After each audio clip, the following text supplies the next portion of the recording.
दश वीर गुम सर्वगण गुम सस्तय आत्म शनि प्रजा शनि पशु शनि लोक शनि भय शनि अग्नि प्रजा बहुलां मे करो तन्नम पयोरे तु अस्मासुदत्ता।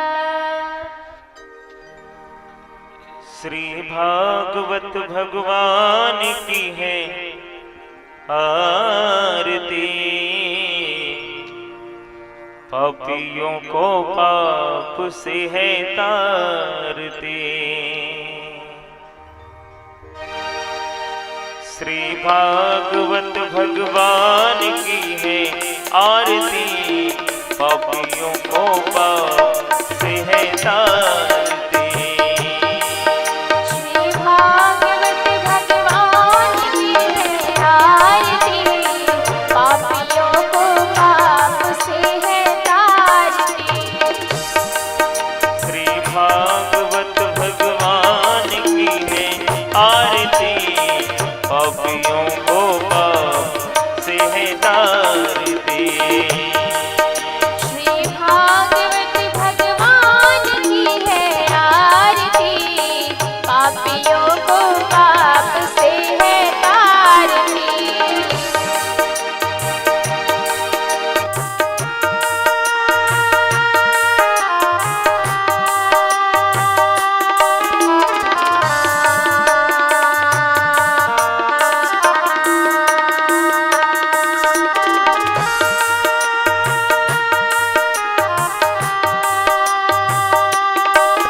पंचम वेद निराला नव ज्योति जगाने वाला। ये अमर ग्रंथ ये मुक्ति पंथ ये पंचम वेद निराला नव ज्योति जगाने वाला। ये अमर ग्रंथ ये मुक्ति पंथ ये पंचम वेद निराला नव ज्योति जगाने वाला।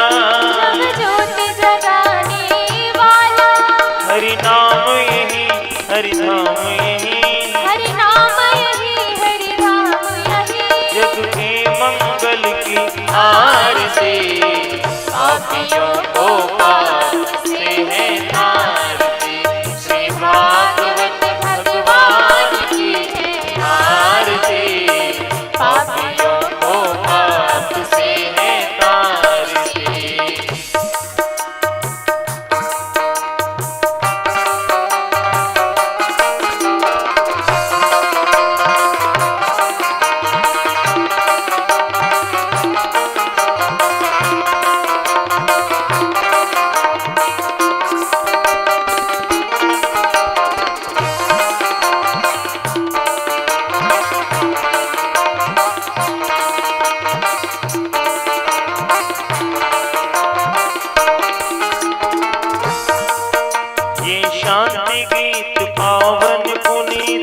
पापों को मिटाने वाला हरि दर्श कराने वाला। ये शांति गीत पावन पुनीत पापों को मिटाने वाला हरि दर्श कराने वाला। ये शांति गीत पावन पुनीत पापों को मिटाने वाला हरि दर्श कराने वाला। सुख करनी ये दुख हरनी, ये सुख करनी ये दुख हरनी, ये सुख करनी ये दुख हरनी, ये सुख करनी ये दुख हरनी। श्री मधुसूदन की आरती, पापियों को पाप से है तारती। श्री भागवत भगवान की है आरती, पापियों को पाप से है तारती। श्री भागवत भगवान की है आरती।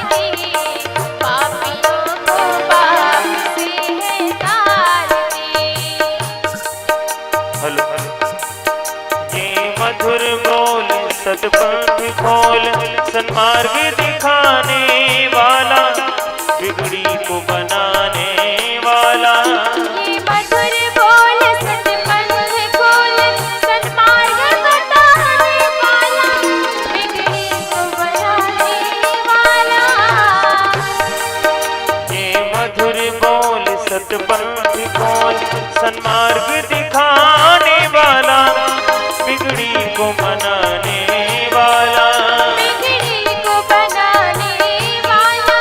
श्री राम यही घनश्याम यही, श्री राम यही घनश्याम यही, मेरे राम यही मेरे श्याम यही। मेरे राम यही मेरे श्याम यही। प्रभु की महिमा की आरती, पापियों को पाप से है तारती, श्री भागवत भगवान की है आरती। पापियों को पाप से है तारती, श्री भागवत भगवान की है आरती।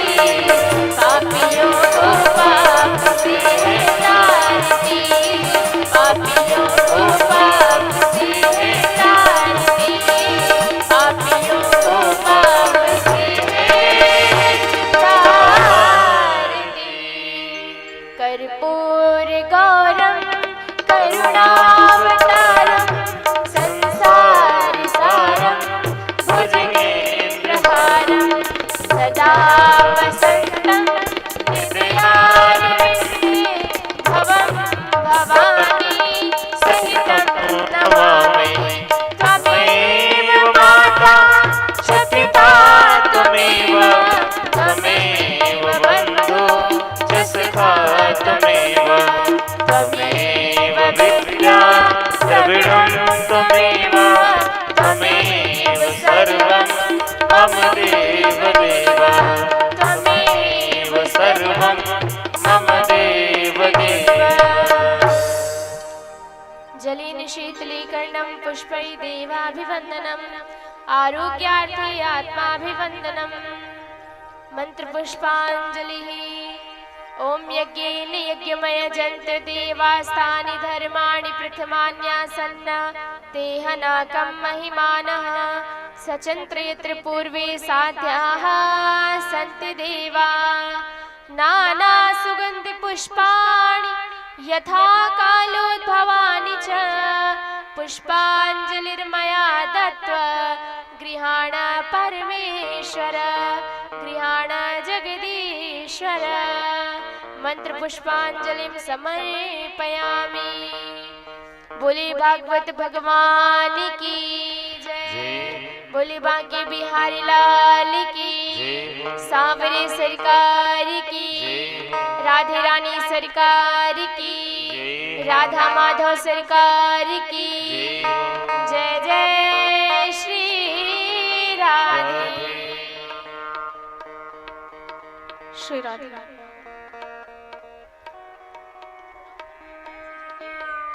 श्री राधे, श्री राधे।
श्री गणेशाय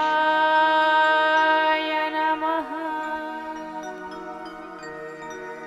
श्री सरस्वत्यै नमः।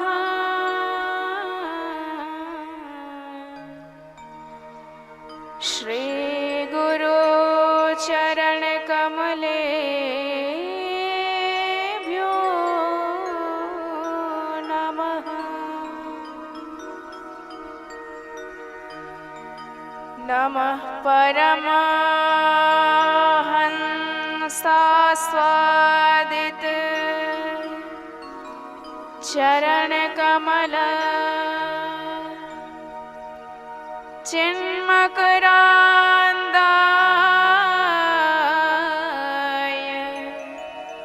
भक्तजन मानस निवासाय श्री रामचन्द्राय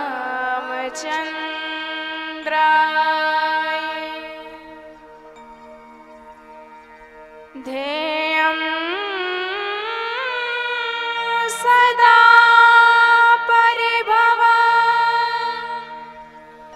नमभीष्टदोहम्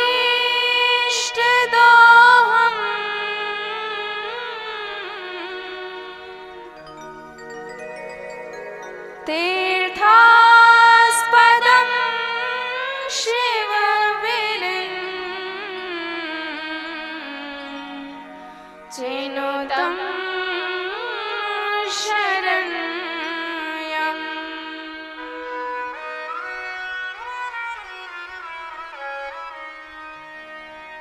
भृत्यार्तिहं प्रणतपाल भवाब्धिपोतम्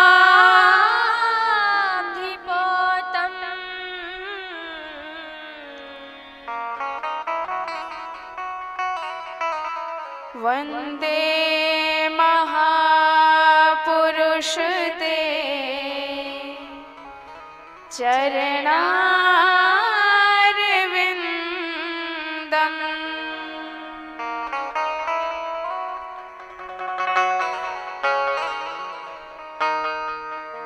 वंशी विभूषित करान्नवनीरिदाभा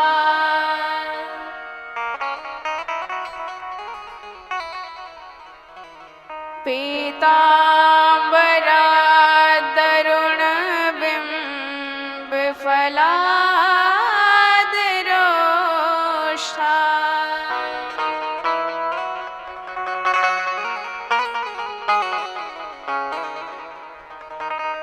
पूर्णेन्दु सुन्दर मुखान्दरविन्द नेत्रा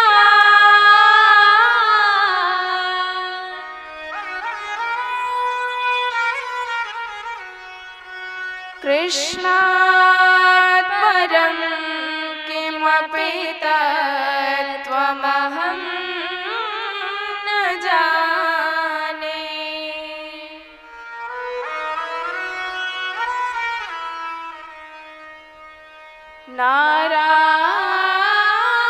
नारायणं नमस्कृत्य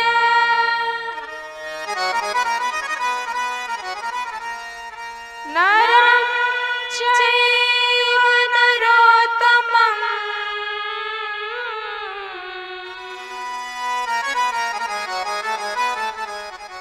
देवीं सरस्वतीं व्यासं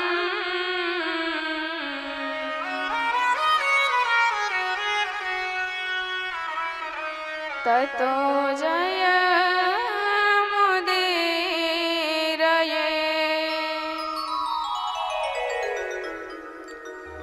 सीतानाथ समारम्भा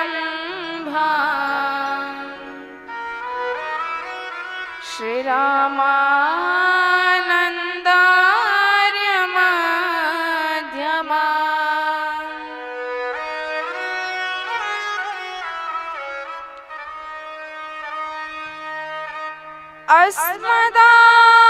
अस्मदाचार्य पर्यन्ता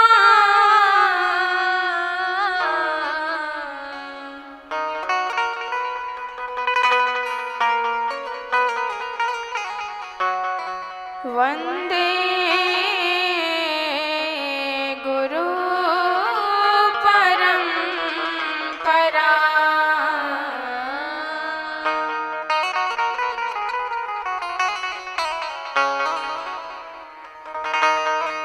गौरांगं रसमयं नित्यं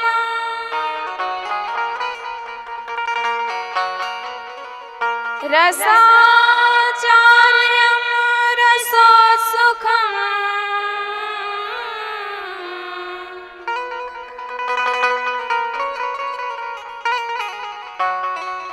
श्रीमद् रामहर्षण देवाख्यम्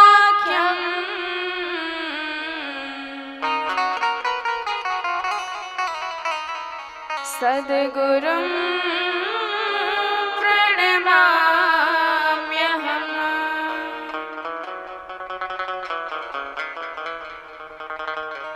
दिव्यं दिव्यकथाकारम्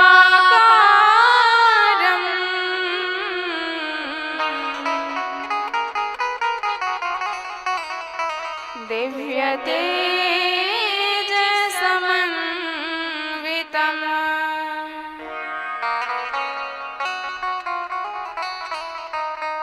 श्रीमद् श्यामसुन्दर देवाख्यम्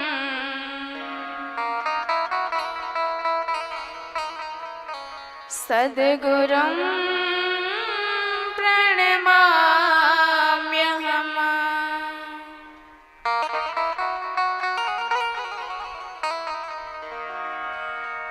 जय जय श्री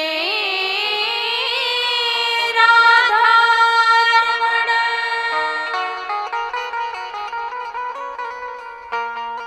जय जय नवल किशोर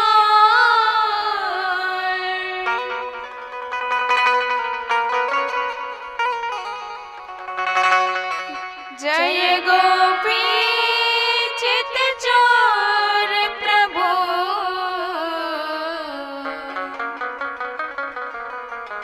जय जय माखन चोर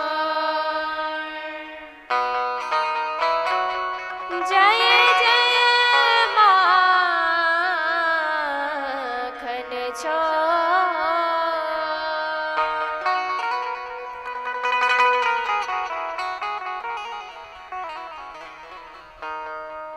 बोलिए वृंदावन बिहारी लाल की जय हो। राधे रानी सरकार की जय हो। शुकदेव भगवान की जय हो। व्यासदेव भगवान की जय हो। सद्गुरुदेव भगवान की जय हो। बोल श्रीमद् भागवत महापुराण की जय हो। जय जय श्री राधे।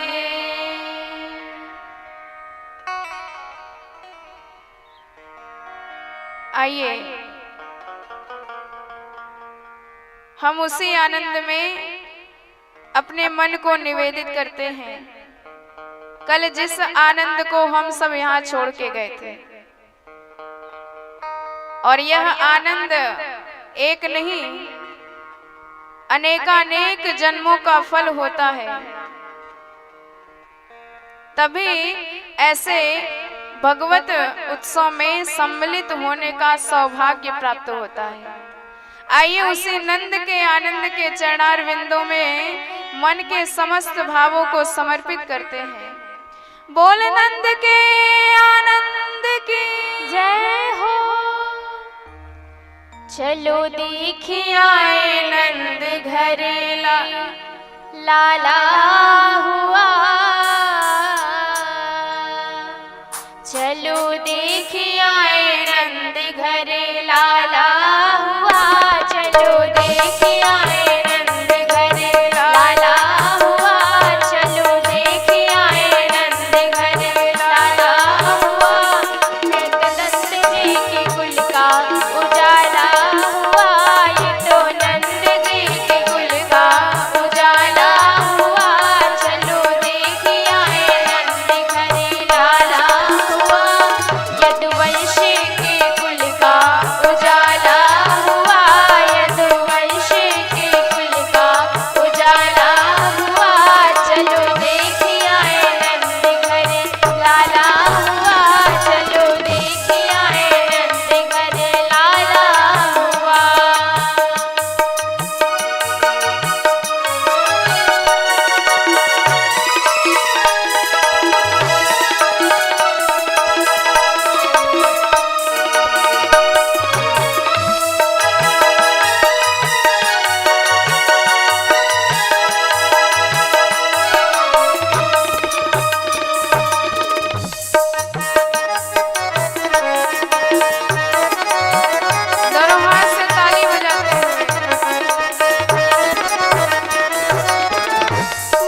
नंद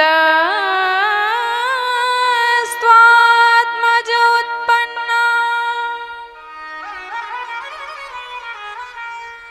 जाता लादो महामना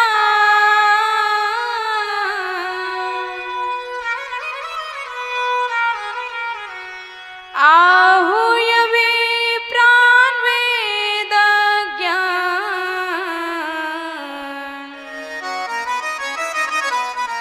स्नातः शुचिरलङ्कृतः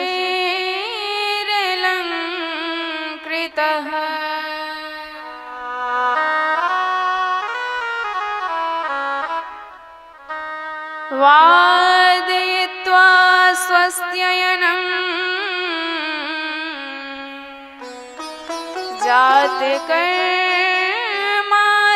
जातकर्मात्मजस्य वै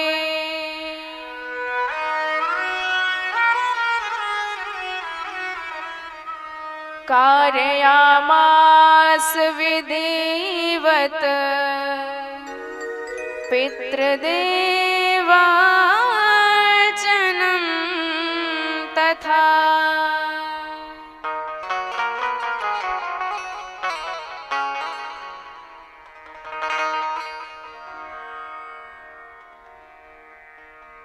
भगवत अहद की कृपा से आयोजित इस परम मंगलमय लोक कल्याणकारिणी श्रीमद् भागवत मंदाकिनी में अवगाहन करने से पूर्व अनंत कोटि ब्रह्मांड नायक परब्रह्म परमात्मा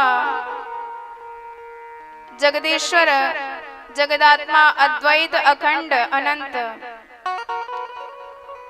भक्त वांछा कल्पतरु कोटि कंदर्प दर्प दलन पटियान अशरण शरण अकारण करुण करुणा वरुणालय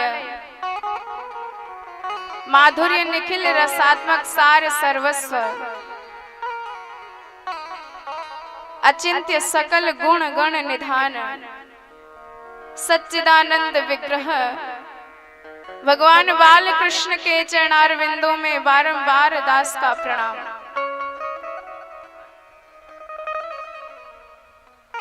समस्त भगवत कथामृत रस के रसिक श्रोतागण, श्रद्धामयी माताएं, हमारे यजमान परिकर भगवत कृपा के अनुग्रह विग्रह पूज्य परम श्रद्धेय संत वैष्णव जन एवं संगीत के माध्यम से झंकृत कर मधुरता की सृष्टि उत्पन्न करने वाले संगीतज्ञ कलाकार जन तथा दृश्य एवं अदृश्य रूप में भगवत कथा का रसपान कर रहे समस्त विभूतियों को सप्रेम जय जय श्री राधे। शुकदेव महाप्रभु ने 18 श्लोकों में भगवान कृष्ण के प्राकट्योत्सव का वर्णन किया है और इतना आनंद भर दिया कि मानो संपूर्ण श्रीमद् भागवत के 18,000 श्लोकों का आनंद सिमट कर इन्हीं 18 श्लोकों में प्रकट हो गया है। अरे साक्षात आनंद ही जब सगुण साकार विग्रह में प्रकट हुआ है तब आनंद कैसे नहीं बरसेगा। सारे जगत को आनंद देने वाले आज नंद के आनंद बन के प्रकट भये हैं और 84 कोस के ब्रजवासियों को जैसे ही खबर पहुंची कि हमारे ब्रजराज के यहाँ भगवान प्रकट हुए हैं, शिशु के रूप में सरकार प्रकट भये हैं, तो सारी दुनिया उमड़ पड़ी बधाई देने के लिए। ये परमानंद कंद मदन मोहन ब्रजेंद्र नंदन भगवान बाल कृष्ण हैं। सारी गोपियां दिव्य भव्य श्रृंगार करके, सारे गोप पगड़ी इत्यादि बांध करके और ले माखन मिश्री दही के मटका बारंबार ब्रजराज को बधाई दे रहे हैं कि नंद बाबा तोय पुत्र जन को बारंबार बधाई। अब बाबा भी सबको बधाई दे रहे हैं। सर्वप्रथम नंद बाबा ने ब्राह्मणों को बुलवाया और ब्राह्मणों को जैसे ही पता चला कि नंद बाबा के यहाँ पुत्र का जन्म हुआ है, सारे ब्राह्मण गए यमुना जी में 108 डुबकी लगाए करके, पोथी पत्रा दबाए करके बगल में और भस्म इत्यादि माथे पर पोत करके आए गए और उच्च स्वर में स्वस्ति वाचन करना प्रारंभ कर दिया। वाचयित्वा स्वस्त्ययनं जात कर्मात्मजस्य वै कारयामास विधिवत पितृदेवार्चनम तथा। तो देखिए, जन्म के बाद और मृत्यु के बाद 10 दिन का अशौच लगता है, सूतक लगता है। तो नालद छेदन से पूर्व सूतक का प्रभाव नहीं रहता है, इसलिए कन्हैया के नालद छेदन से पूर्व ब्राह्मणों ने सारे कर्म करवा दिए। नंद बाबा को बोले, बाबा जाओ पहले बढ़िया से स्नान करके आओ, शुद्ध पवित्र होके। अब नंद बाबा गए यमुना जी में डुबकी लगाए के आए। छोराओं ने पकड़ा, बाबा आज तो सजनों पड़ोगे। अब बाबा ने शर्माए, अरे छोराओ या बुढ़ापे में मोए 90 साल के डोकराए कहाँ सजाएगो। छोरा बोले, महाराज लाला भयो है, सजनो धजनो तो पड़ेगो। अच्छा चल ठीक, बता का पहनूं। अब ग्वालों ने निकाल करके बढ़िया चमचमाती बगलबंदी बाबा को पहनाई दे, बढ़िया रेशमी धोती पहनाई दे और माथे पर पगड़ी इत्यादि बांध दियो और थापक थहुआ चंदन पोत दियो माथन पर, मूछन में इत्र लगाए दियो और मुख में पान दबाए दियो, गले में माला वाला डाल दई और बढ़िया से दर्पण दिखाए के छोरा ने कहा, बाबा देख लियो कैसो सजाए दियो। अब बाबा कहूँ अपनी माला संभारे, कहूँ पगड़ी, और मुस्कुराए के बोले, छोरा सच्ची सच्ची बताइयो कैसो लग रहा हूँ। अब सबरे बोले, बाबा कौन कहेगो कि तू 90 साल के डोकरा है गे। अरे तू तो एकदम ऐसो लग रहा हो जैसे आज ही तेरो ब्याह भयो है।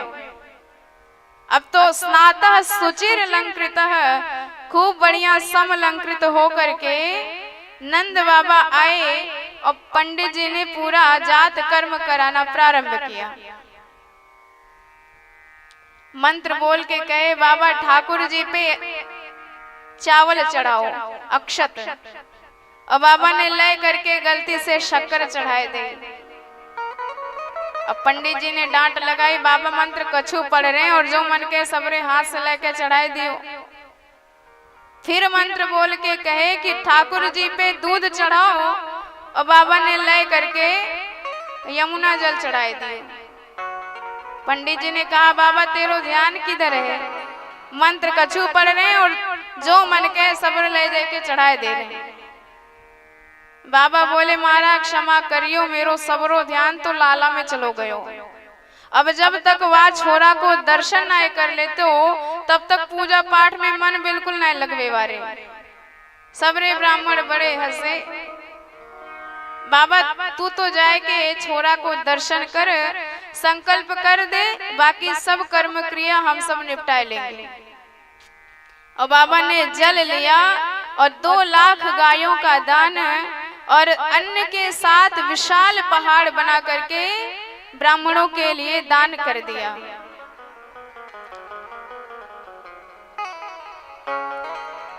धेनु नाम नियुते प्रादा विप्रेभ्यः समलंकृतः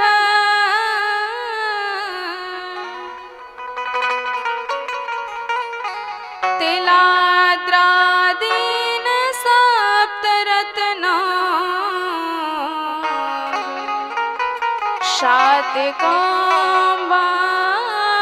शातिकाम्बावरामृता।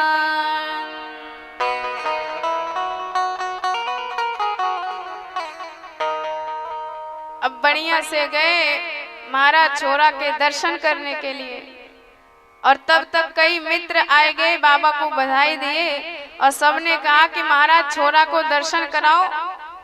बाबा ने कही 1 घंटा ते हम यहाँ लाइन में लगे हैं, पर कोई भीतर घुसने न दे।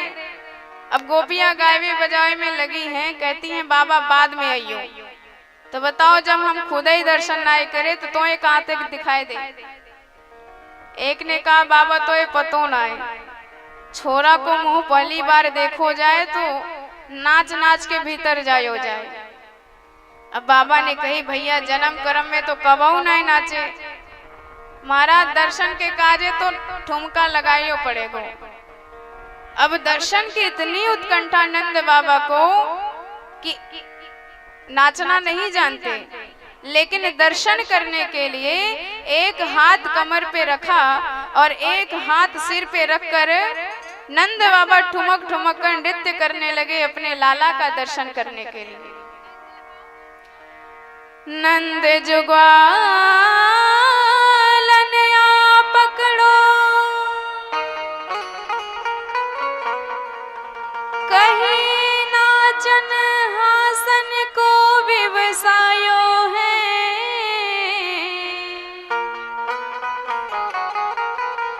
गोद भरे कसी फेंट चले तब नंद बाबा सबके मन भाए हैं। नाचत देख के नंद बाबा को सब हासन हास उमंगन छाए हैं। काहुन लादध नंद के ऊपर डार दियो सब लोग हंसाए हैं। तब तक एक नंद बाबा का पुराना इष्ट मित्र आया और उसने जो नंद बाबा को ठुमका लगाते देखा और उसके सिर पर दही का मटका था, इतना निहाल हो गया नाचते देख कर कि कहीं बाबा को हमारी ही नजर न लग जाए। सोआने सबरो दही को मटका लाए करके नंद बाबा के ऊपर उड़ेल दियो। अब बाबा पूरे दही में सराबोर बराबर है गए। मोड़ो पोछ के बोले च्योरेदारी के घंटा भर को कियो गयो श्रृंगार सबने तूने दही में बराबर कर दियो। वाने कही बाबा तो ये पतो ना है, पहली बार छोरा को दर्शन ऐसे ही दही में नहाए के की हो जाए। ओरे भैया तब तो तेरी बड़ी कृपा। तो कोई दही का सिंचन कर रहा है, कोई माखन मिश्री के गोले बना बना के एक दूसरे पर फेंक रहा है, कोई अबीर इत्यादि से सिंचित कर रहा है। पूरी ब्रज भी थी दूध दही माखन इत्यादि से भरी है। ऐसा लगता है मानो क्षीरोदक शाही भगवान नारायण प्रभु आज स्वयं गोकुल में विहरण कर रहे हैं। और इतना ही नहीं, नंद बाबा ने इतना दान किया कि कुबेर भी बौरा गए, याचकों को अयाचक कर दिया और जिन्होंने पाया उन्होंने भी नहीं रखा। नंदो महामनास्तेभ्यो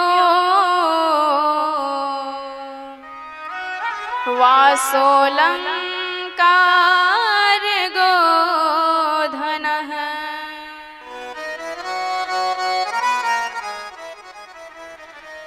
सूतमागध बंदेभ्यो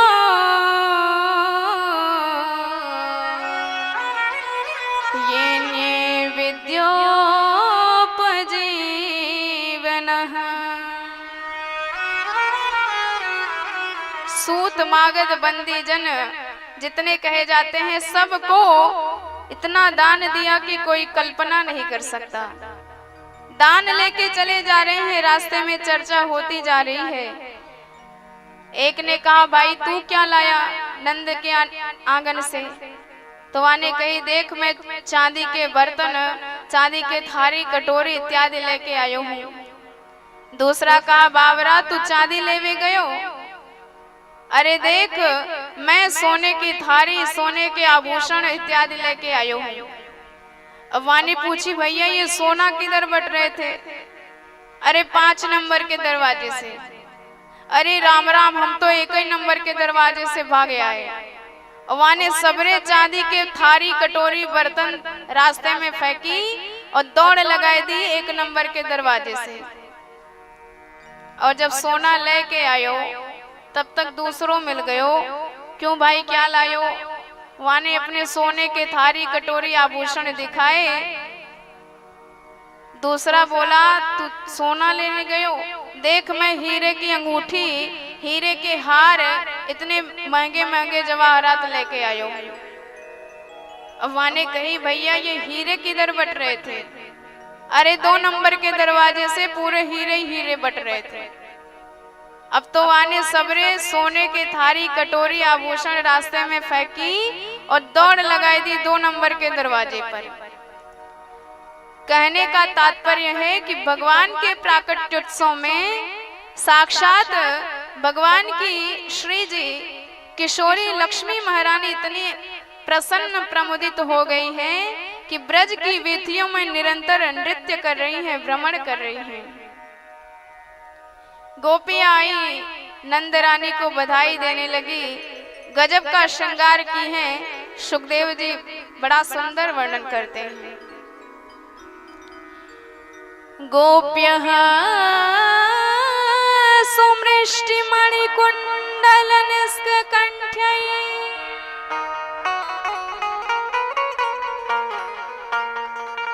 चित्राम्बरः पतिशिखाच्युतमाल्यवर्षा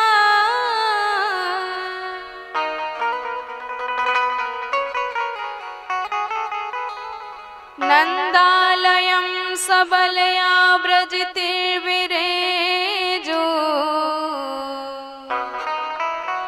व्यालोल कुंडल पयोधर हार शोभा।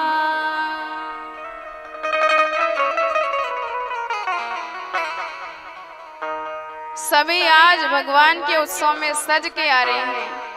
अरे आज नहीं सजेंगे तो कब सजेंगे? संसार का उत्सव भगवान के उत्सव के आगे कुछ नहीं, फीका है। संसार के उत्सव में नाचने से अच्छा है भगवान के उत्सव में नाचा जाए, क्योंकि संसार में नाचने वाला नाचता ही रह जाएगा। और एक बार जिसने भगवान के उत्सव में नाच लिया फिर उसे कभी 84 लाख योनियों में नाचना नहीं पड़ता। बोलिए राधे राधे।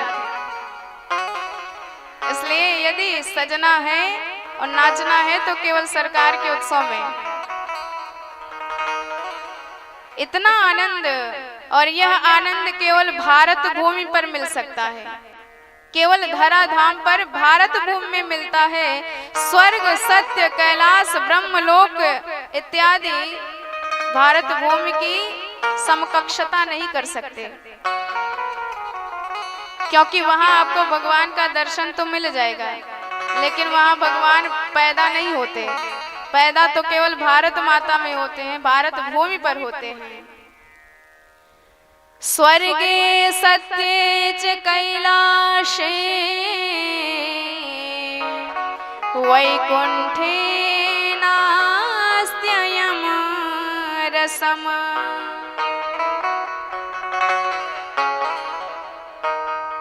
अतः पिबन्तु सद्भाग्या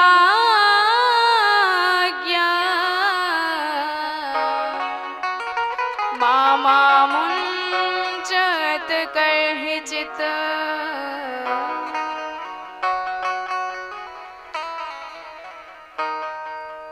तो आपको यदि भगवान के प्राकट्य उत्सव का आनंद लेना है तो स्वर्ग छोड़कर आना पड़ेगा भारत भूमि में। अच्छा, प्रश्न उठता है कि भगवान का अवतार केवल भारत भूमि में ही क्यों होता है? देखिए, मान लीजिए आपका पूरा शरीर है और इस शरीर में यदि आपका हाथ कटवाना पड़ जाए तो हाथ कटवाने से भी आपका जीवन चल सकता है, मान लीजिए पैर भी कटवाना पड़ जाए तो पैर कटवाने के बाद भी आपका जीवन चल सकता है, लेकिन बताइए यदि आपके हृदय की धड़कन बंद हो जाए तब तो आपका पूरा शरीर सुरक्षित रहे, पूरा जीवन बेकार हो जाएगा, व्यर्थ हो जाएगा। ठीक इसी प्रकार संपूर्ण पृथ्वी भगवान का वांग्मय विग्रह है और भारत भूमि भगवान का हृदय है। अन्य देशों में यदि धर्म बंद भी हो जाता है तब भी पृथ्वी येन केन प्रकारेण चल लेगी, लेकिन यदि भारत भूमि में धर्म की धड़कन बंद हो गई तो पूरे विश्व में धर्म का नाश हो जाएगा। इसलिए धर्म संस्थापनार्थाय संभवामि युगे युगे, भगवान बारंबार धर्म की संस्थापना के लिए भारत भूमि में अवतार लिया करते हैं। और दूसरी बात, भारत भूमि को माता कहा जाता है। आपने क्या कहीं सुना है कि चीन को माता कहा जाता हो, इंग्लैंड को माता कहा जाता हो, अमेरिका को माता कहा जाता हो, पर हमारी भारत मैया को माता कहा जाता है। इसलिए मातृ गर्भ से संतान का जन्म होता है तो बारंबार भगवान भारत भूमि में ही अवतार लेते हैं। और इतना ही नहीं, हमारे हनुमंत लाल जी तो केवल इसी आनंद के लिए भगवान के साकेत धाम को भी छोड़ दिए। जब भगवान परम धाम जाने लगे, सारे अयोध्या वासी गए उनके साथ, तो भगवान ने हनुमंत लाल जी से भी कहा कि हनुमंत लाल जी आप भी चलो। हनुमान जी ने कहा सरकार क्षमा करना। क्यों? क्योंकि भारत भूमि में आपकी कथा होती रहती है, नित्य नए आपके उत्सव मनते रहते हैं। कभी कृष्ण जन्माष्टमी, कभी रामनवमी, कभी झूला महोत्सव, अनेकानेक त्योहार, अनेकानेक उत्सव भगवान के इस भारत भूमि में मनते रहते हैं। पर ऐसे साकेत धाम में जाकर हम क्या करेंगे जहां आपका कोई उत्सव ही ना मिलता हो? वहां तो आपका जन्म ही नहीं होता तो कृष्ण जन्माष्टमी कहां से मनाई जाएगी, रामनवमी कहां से मनाई जाएगी? तो राम जी ने कहा कब तक रहोगे इस भारत भूमि में? तो हनुमंत लाल जी वाल्मीकि रामायण में बताते हैं, यावद तव कथा लोके विचरेष्यति पावने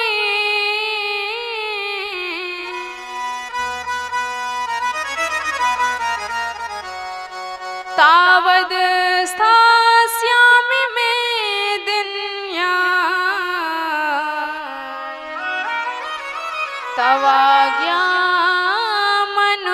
तवाज्ञामनुपालयन्।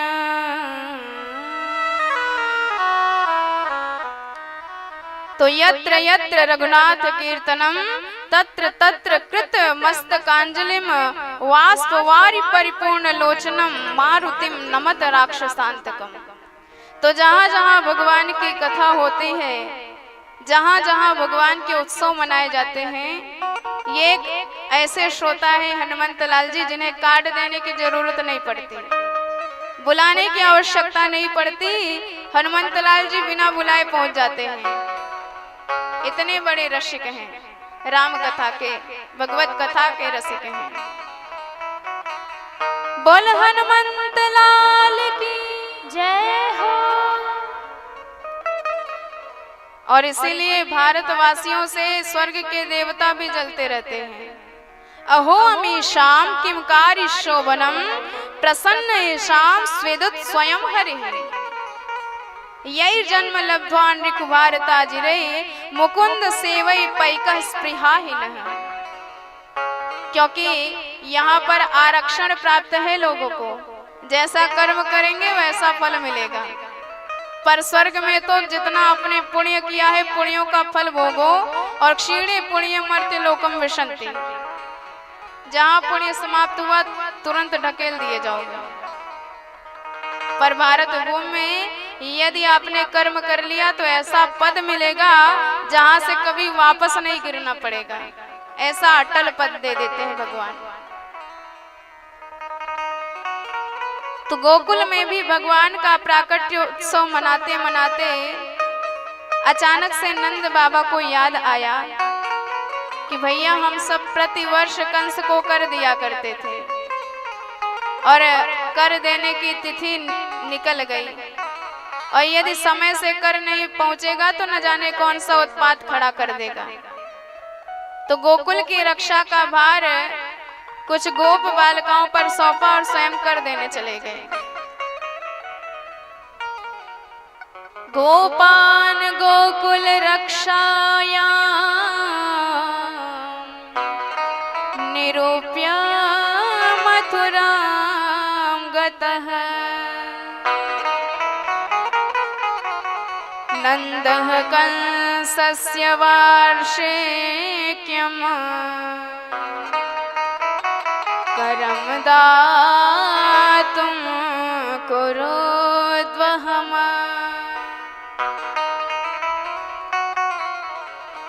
और जैसे ही नंद बाबा ने कंस को कर दिया, कर देते हुए वसुदेव जी ने देख लिया, और वसुदेव जी को घबराहट हुई कि भैया हम तो अपने छोरा को सुरक्षा की दृष्टि से नंद बाबा के घर छोड़ के आए हैं, और ये नंद बाबा यहाँ मथुरा में डोल रहे, हमारे छोरा के ऊपर कोई संकट ना आ जाए। सो नंद बाबा के पास गए और पीछे से बोले बाबा जी राम राम। और जब नंद बाबा पीछे मुड़े, वसुदेव जी को देखा तो पहचान गए हमारे इष्ट मित्र, तो बदले में कही कि महाराज राम राम। और वसुदेव जी ने कही कि आप भले मुझे ना बताएं, पर मुझे पता चल चुका है कि आपके इस चौथे पन में पुत्र का जन्म हुआ है, पर तू मेरो कैसो मित्र है कि मुझे तूने खबर तक नहीं दी। नंद बाबा ने कही महाराज बात आपकी सही है, लेकिन हमने सुना कि आपके यहाँ 6 छोरा भय और यह पापी कंस ने सबको ठिकाने लगा दिए। एक छोरी भई सो आकाश में उड़ के चली गई, तो तुम्हारी इतने दुख के आगे मुझे हिम्मत नहीं भई कि मैं अपना एक सुख सुनाऊं। अहो ते देवकी पुत्रा कंसेन बहवो हता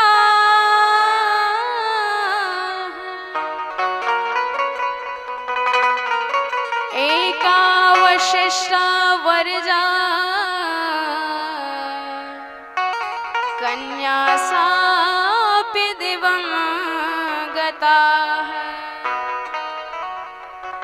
और मित्रता का यही सबसे बड़ा लक्षण है कि आपका दुख भले ही पहाड़ जैसा विशाल हो, और मित्र का दुख भले ही तिनके के जैसा छोटा हो, पर मित्र के दुख के आगे आपका दुख पहाड़ जैसा विशाल भी तुच्छ जैसा आपको समझना चाहिए।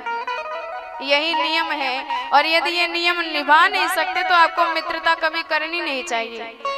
गोस्वामी जी वर्णन करते हैं, जेन मित्र दुख होई दुखारी, जेन मित्र दुख होई दुखारी, तिन्हि बिलोकत पातक भारी, तिन्हि बिलोकत पातक भारी, जेन मित्र दुख होई दुखारी, तिन्हि बिलोकत पातक भारी।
बोलिए भक्तवत्सल भगवान की जय हो।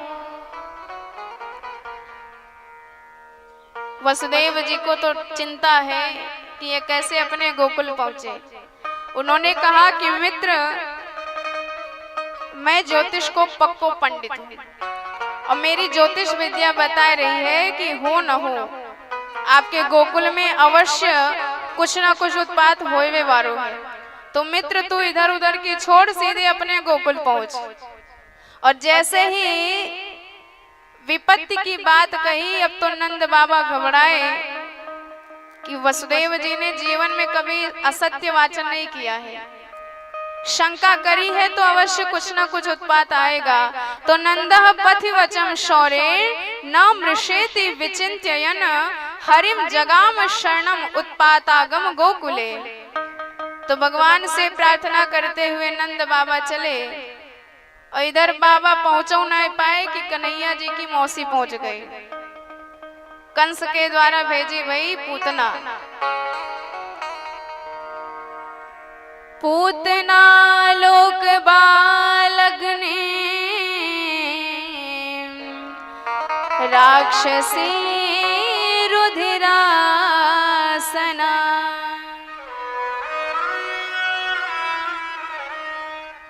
कंसेन प्रहिता घोरा पूतना बालघातिनी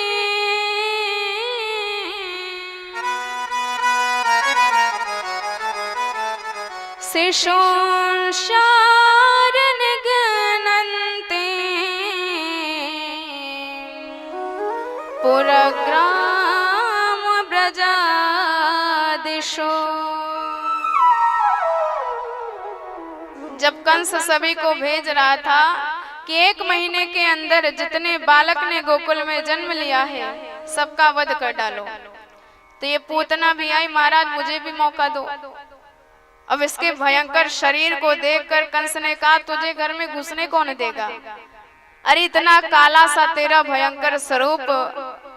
पूतना बोले, महाराज चिंता मत करो, शक्ल खराब है तो क्या हुआ, थोड़ा सा मेकअप लगा लूंगी तो बढ़िया दिखने लग जाऊंगी। और मेकअप करने के बाद तो बड़ों बड़ों के काम बन जाते हैं, और फिर भी बात ना बने तो घूंघट डाल लूंगी, और ये तो और बढ़िया उपाय है। पुरुषों को तो कथा में सोने का अवसर नहीं मिल पाता, दृष्टि पड़ती रहती है हमारी, पर हमारी परम आदरणीय माताओं को बड़ी सहूलियत प्राप्त है। घर में तो बच्चे सोने नहीं देते और कथा में आने के बाद बढ़िया जबरदस्त नींद आती है। दवा खाने के बाद भी उतनी बढ़िया नींद नहीं आएगी नींद की, पर कथा में आने के बाद बड़ी बढ़िया मीठी नींद आती है।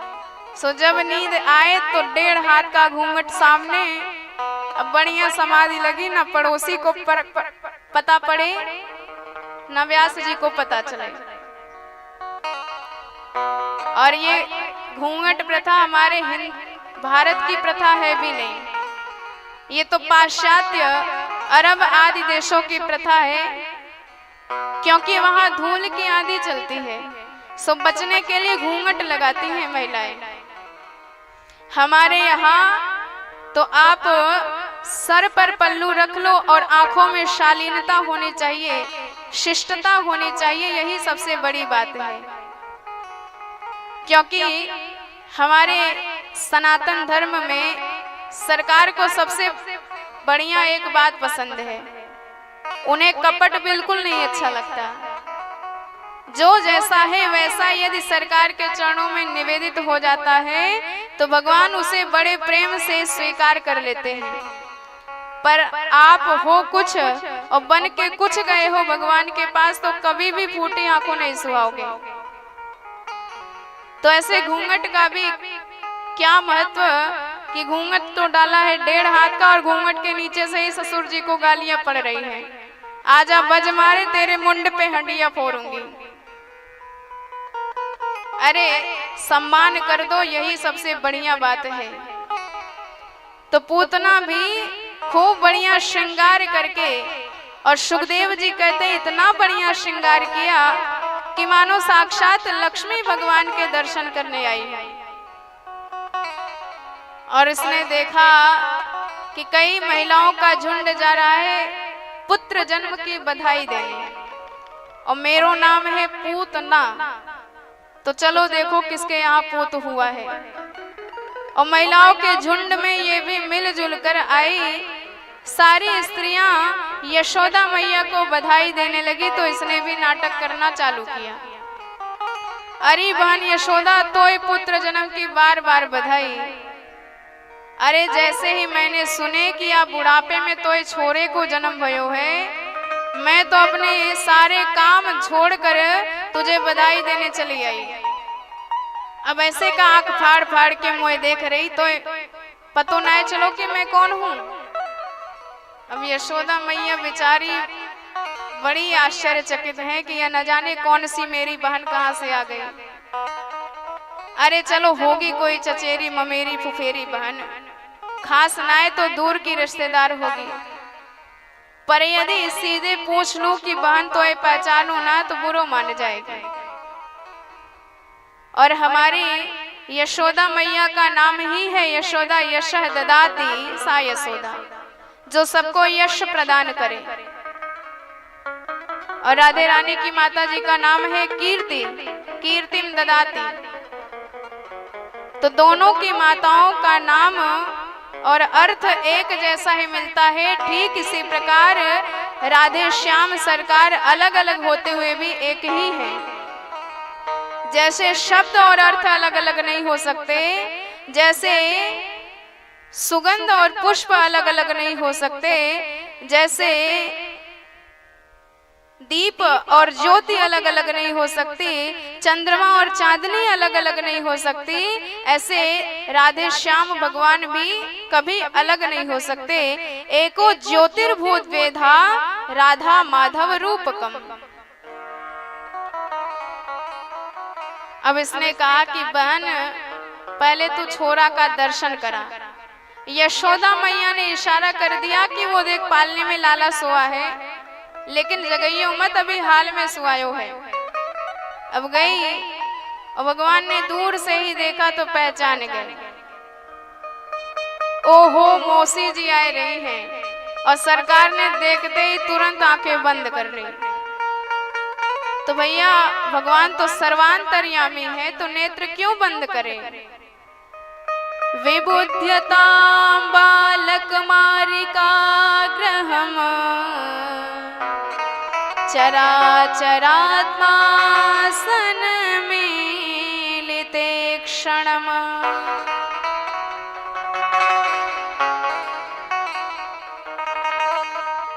तो कई संत इसका कई अर्थ निकालते हैं कि भगवान ने नयन क्यों बंद किए।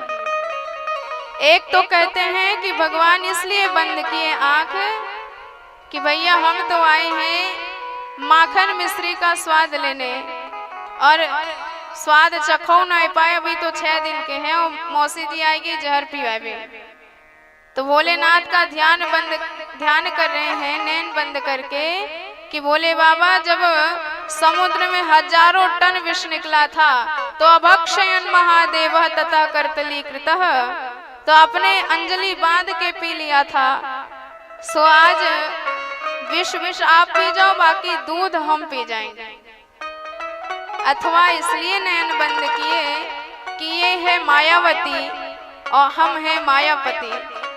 कहीं मायापति की दृष्टि पड़ते ही मायावती की माया ना नष्ट हो जाए, और माया नष्ट हो गई तो इसका भयानक राक्षसी शरीर सारे गोकुल वाले देख लेंगे तो बेचारे डर जाएंगे। तो इसलिए नेत्र ही बंद कर लिए, या फिर इसलिए बंद किए कि हमारे 2 ही अवतार श्रेष्ठ हैं, एक कृष्णावतार, दूसरा रामावतार।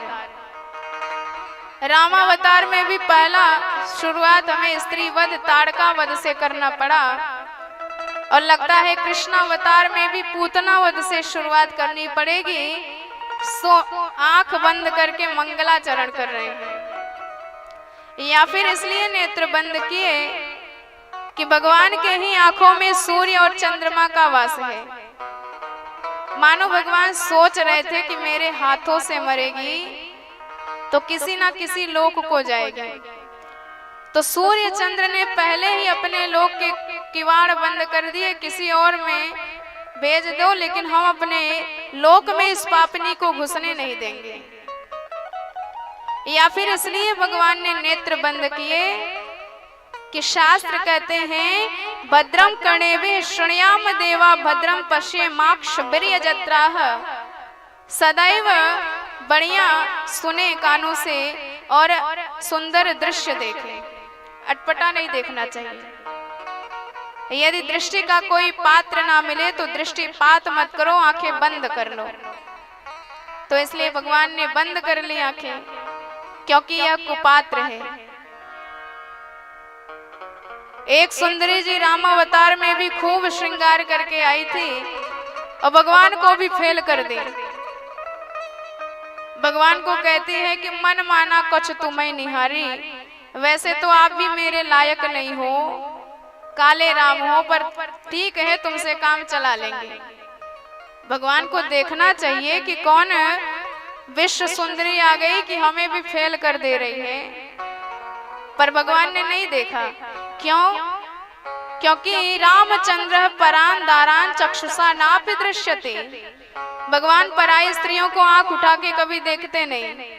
रामो विग्रहवान धर्म, साक्षात धर्म के ही अवतार हैं भगवान।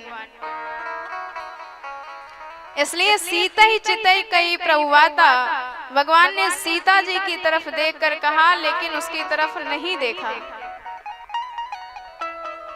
पर यहाँ कृष्ण भगवान सोचते हैं अभी तो हम स्वयं छोटे से हैं, किशोरी जी दाएं बाएं अगल बगल कहीं नहीं है, तो भैया नेत्र बंद कर लेंगे लेकिन इसकी तरफ देखेंगे नहीं। और या फिर भगवान ने इसलिए नयन बंद कर लिए कि आंखों से आंखें मिलने के बाद प्रीति नयन योगतः, आंखें चार होने पर प्रेमी हो जाता है और प्रेमी का वध करना अच्छा नहीं माना जाता। तो भगवान इसका वध करना चाहते हैं, इसलिए नेत्र बंद कर लिए। और परीक्षित जैसे कोई रस्सी को, सर्प को रस्सी समझकर उठा लेता है, ऐसे इसने भगवान को साधारण बालक समझ करके उठा लिया और गाढ़ाम कराभ्याम भगवान प्रपीड्य प्राणैः समः रोष समन्विते पिबत।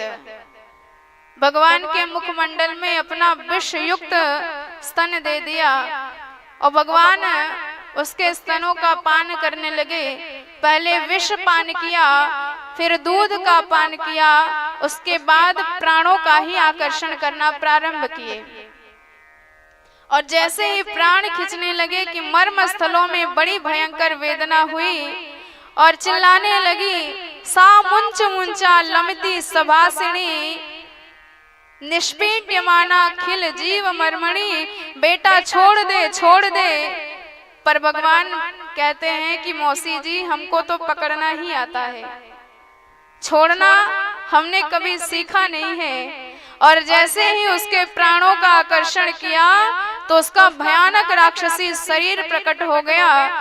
बड़ी व्याकुल होके भगवान को ही उधर से चिपकाए भागी गोकुल से बाहर, और प्राण खींचते ही भयानक विशाल शरीर बना के धम्म से गिरी। दशों दिशाएं उसके चित्कार से गूंज पड़ी, पूरी पृथ्वी कंपायमान हो गई। और इस प्रकार भगवान ने पूतना का भी उद्धार कर दिया। बोल पूतना मर्दन भगवान की जय हो। पतमानोसि तद्देह स्त्रीगव्योत्यंतर द्रुमान। परीक्षित उसका भयानक शरीर पूरे 18 किलोमीटर लंबा चौड़ा था और उसके शरीर के नीचे जो जो वृक्ष इत्यादि आए सब चकनाचूर हो गए। जब भयंकर आवाज हुई मैया घबराई और पालना देखा सूना पाया तो सारे गोप ग्वाल घबराए कि नंद बाबा ने कन्हैया की रक्षा का भार हम पर सौंपा था। और किसी ने बताया कि आपका लाला पूतना के उदर पर क्रीड़ा कर रहा है और जैसे ही मैया ने देखा तो येन केन प्रकारेण भगवान को उतारा और मैया ने बड़े भाव से स्तनपान कराया। और जब कन्हैया मुग्ध होके दुग्ध पान करने लगे तब मैया की सांस में सांस आई। मैया ने कहा कि मेरे लाल ने अशुद्ध राक्षसी का स्पर्श कर लिया है, इसलिए इसको पवित्र करना पड़ेगा। तो कन्हैया को लाई, पहले गैया के गोबर से लपेटा, उसके बाद गौमूत्र में स्नान कराया और गैया की पूंछ से भगवान को ही भगवान के नाम से अष्ट श्लोक में झाड़ा दिया। इंद्रियाणि ऋषिकेशम प्राणान नारायणोवतु श्वेत द्वीप पतिष्ठितम मनो योगेश्वरो यतु। तो देखिए गजब अद्भुत बात है कि भगवान का नाम ही भगवान के लिए रक्षा कवच बन रहा है। तो यदि आपके पुत्रों पर भी, आपके घर में बच्चों पर भी कुछ अलाय बलाय आ जाती है तो भागवत के इन्हीं 8 श्लोकों को पढ़ करके गौ के पूंछ से झाड़ा दे दीजिए तो सारे अलाय बलाय बच्चों की दूर हो जाती है, सारे नजर टोटके टोने इत्यादि दूर हो जाते हैं। अब नंद बाबा आए, सारी घटना को जब सुना तो उन्होंने कहा कि भैया वसुदेव जी ने एकदम पक्की बात कही थी। तो उस पूतना के भयंकर शरीर को काट काट कर छोटे छोटे टुकड़ों में बांटकर जलाया गया, कई चिताओं में बनाकर।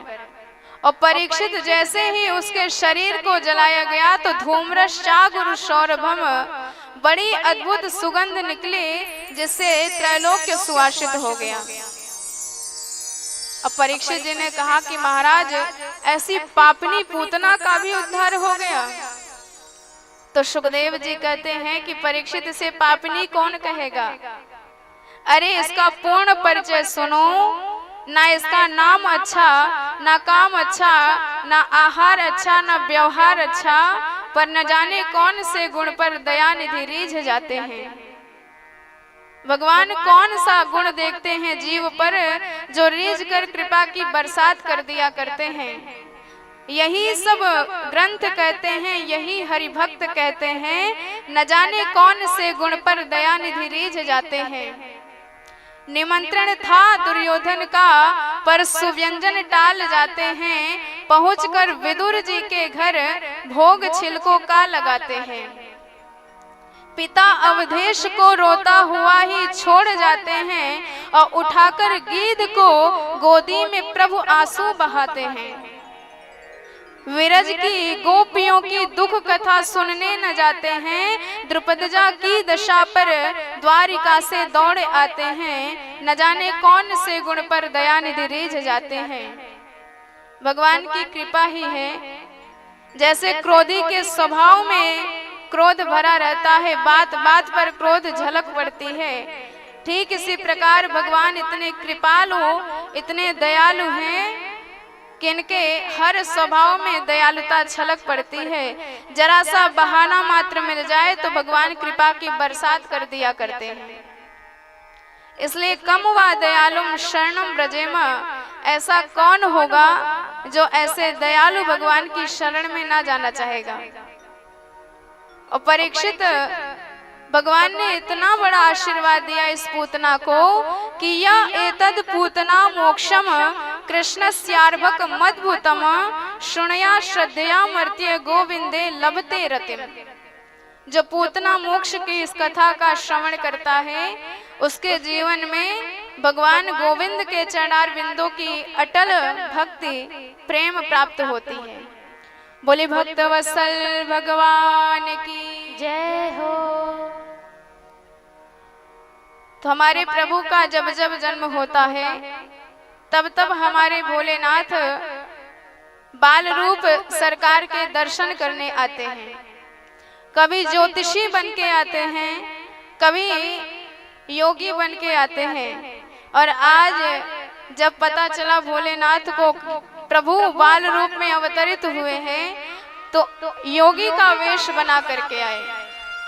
और जब अलख निरंजन लगाया द्वार पर और यशोदा मैया ने सुना तो बाहर आई, और जब बाबा के स्वरूप को देखा तो बेचारी कांप गई।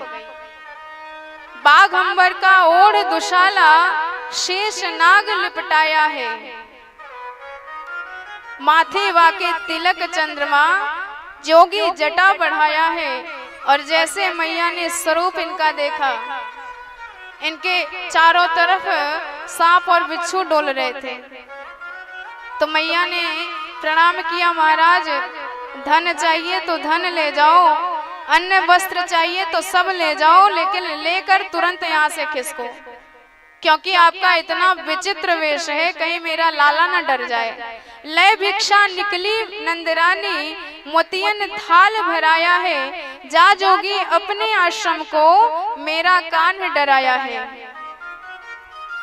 पर भोलेनाथ ने कहा कि मैया हम तो तेरे लाला का दर्शन करने आए हैं, किसी चीज की कामना नहीं है, केवल दर्शन करके चले जाएंगे। पर मैया ने कहा कि महाराज आपके चारों तरफ से सर्प इधर उधर डोल रहे हैं और मेरा लाला डर जाएगा। शिवजी ने कहा कि मैया आप गलत सोच रही हो, अरे आपका लाला तो 1000 फण वाले सहस्त्र शीर्ष सांप पर शयन करता है। मैया बोली महाराज गलत पते पे आ गए हो, मेरा लाला यदि चित्र में भी सर्प देख ले तो डर के मारे मेरी गोदी चढ़ जाता है। जब मना कर दिया तो बोले बाबा बेचारे निराश हो गए, और भक्त निराश हो जाए भगवान कैसे सह सकते हैं। और भगवान ने लीला करी और रुदन करना प्रारंभ किया, इतने उच्च स्वर में रुदन करने लगे। मैया ने खूब समझाया पर कन्हैया जरा भी शांत नहीं हुए। दासियों ने कहा कि मैया मुझे लगता है इस योगी ने कोई जादू टोना कर दिया है लाला के ऊपर, तो चलो उन्हीं के पास चलते हैं, वही कुछ उपाय करेंगे। अब जब लाला को लेके आई, लय बालक निकली नंदरानी और योगी दर्शन पाया है, 7 बेर परिक्रमा करके सिंगी नाद बजाया है। और जैसे ही लाला को शिवजी की गोदी में दिया, अब तो भगवान परम शांत हो गए, और जैसे मैया गोदी में लेती हैं तो रोना चालू कर देते हैं। और मैया बड़ी घबराई तो शिवजी ने उपाय बताया कि मैया एक ही उपाय है कि जब जब आप अपने लाला को स्नान कराओ तो इसके स्नान का जल चरणों तक हमारे शिवलिंग के ऊपर गिरना चाहिए, और यदि ऐसा आप करती हो तो फिर आपका लाला कभी नहीं रोएगा। और मैया ने मान लिया, और तब से शिव जी वहां नंदेश्वर महादेव बन के विराजमान है गोकुल में। बोल नंदेश्वर महादेव की जय हो। और शिव जी तो बड़े भाव से मैया की सराहना करने लगे कि जिन भगवान को बड़े बड़े योगी तपस्वी भी नहीं देख पाते, वही साक्षात आपकी गोदी में विराजमान है, जो त्रैलोक्य का मालिक है। धन्य है यशोमती मैया, आपके सौभाग्य का वर्णन नहीं किया जा सकता। सूरदास वैकुंठ धाम में धन्य यशोमती माया है, 3 लोक का करता धरता जाकी गोद में आया है। और जय जयकार करते हुए भोलेनाथ नृत्य करते हुए भगवान का दर्शन प्राप्त कर रहे हैं। आइए हम और आप भी इसी छवि को हृदयंगम करते हैं, तत्पश्चात कथा में प्रवेश करेंगे। बोल शंकर भगवान की जय हो। आज गोकुला की गलियों में नाचे जोगी मतवाला, आज गोकुला की गलियों में नाचे जोगी मतवाला, आज गोकुला की गलियों में नाचे जोगी मतवाला। अलख निरंजन खड़ा पुकारे, देखूंगा यशोदा लाला, अलख निरंजन खड़ा पुकारे, देखूंगा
जय हो। अब कालांतर में भगवान थोड़े से बड़े हुए तो मैया ने उनका श्रृंगार करके एक दिन पालने में लिटाया और सारी गोपियां भगवान को उसी पालने में झुला रही थी।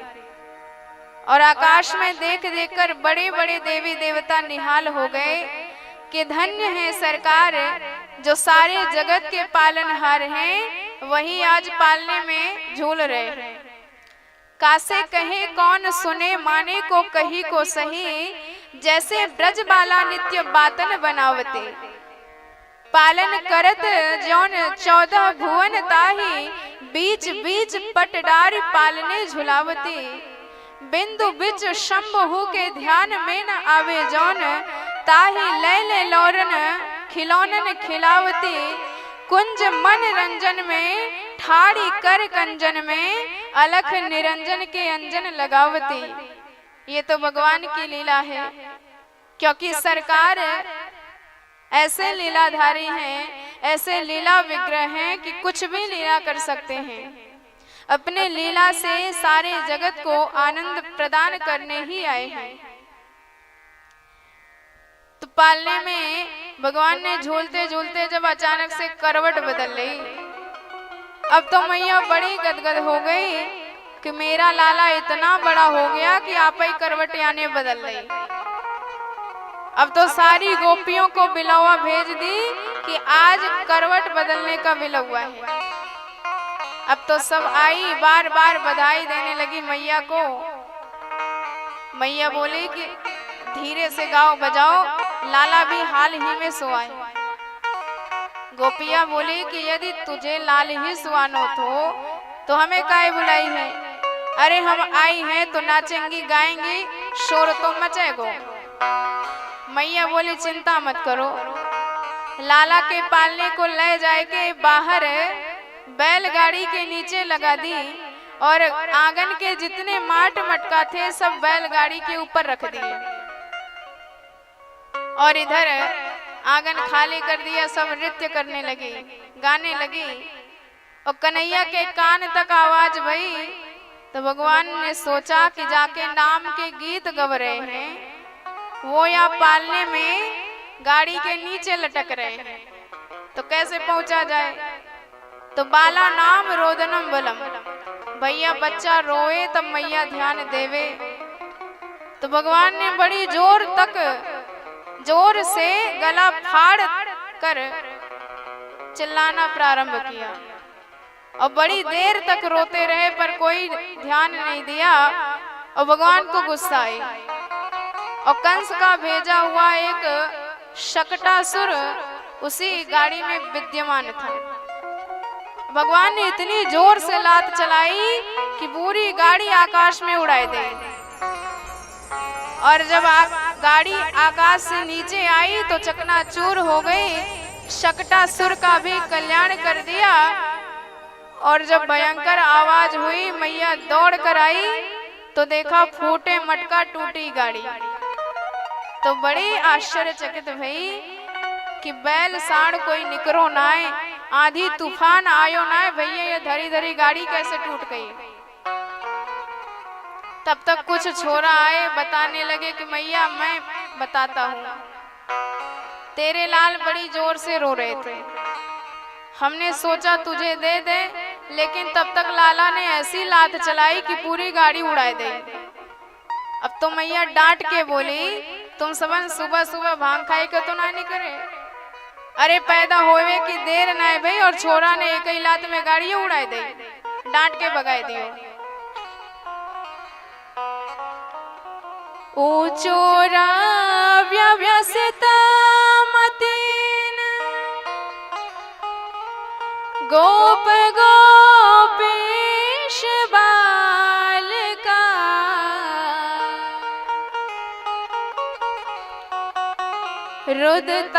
रुदतानेन पादेन,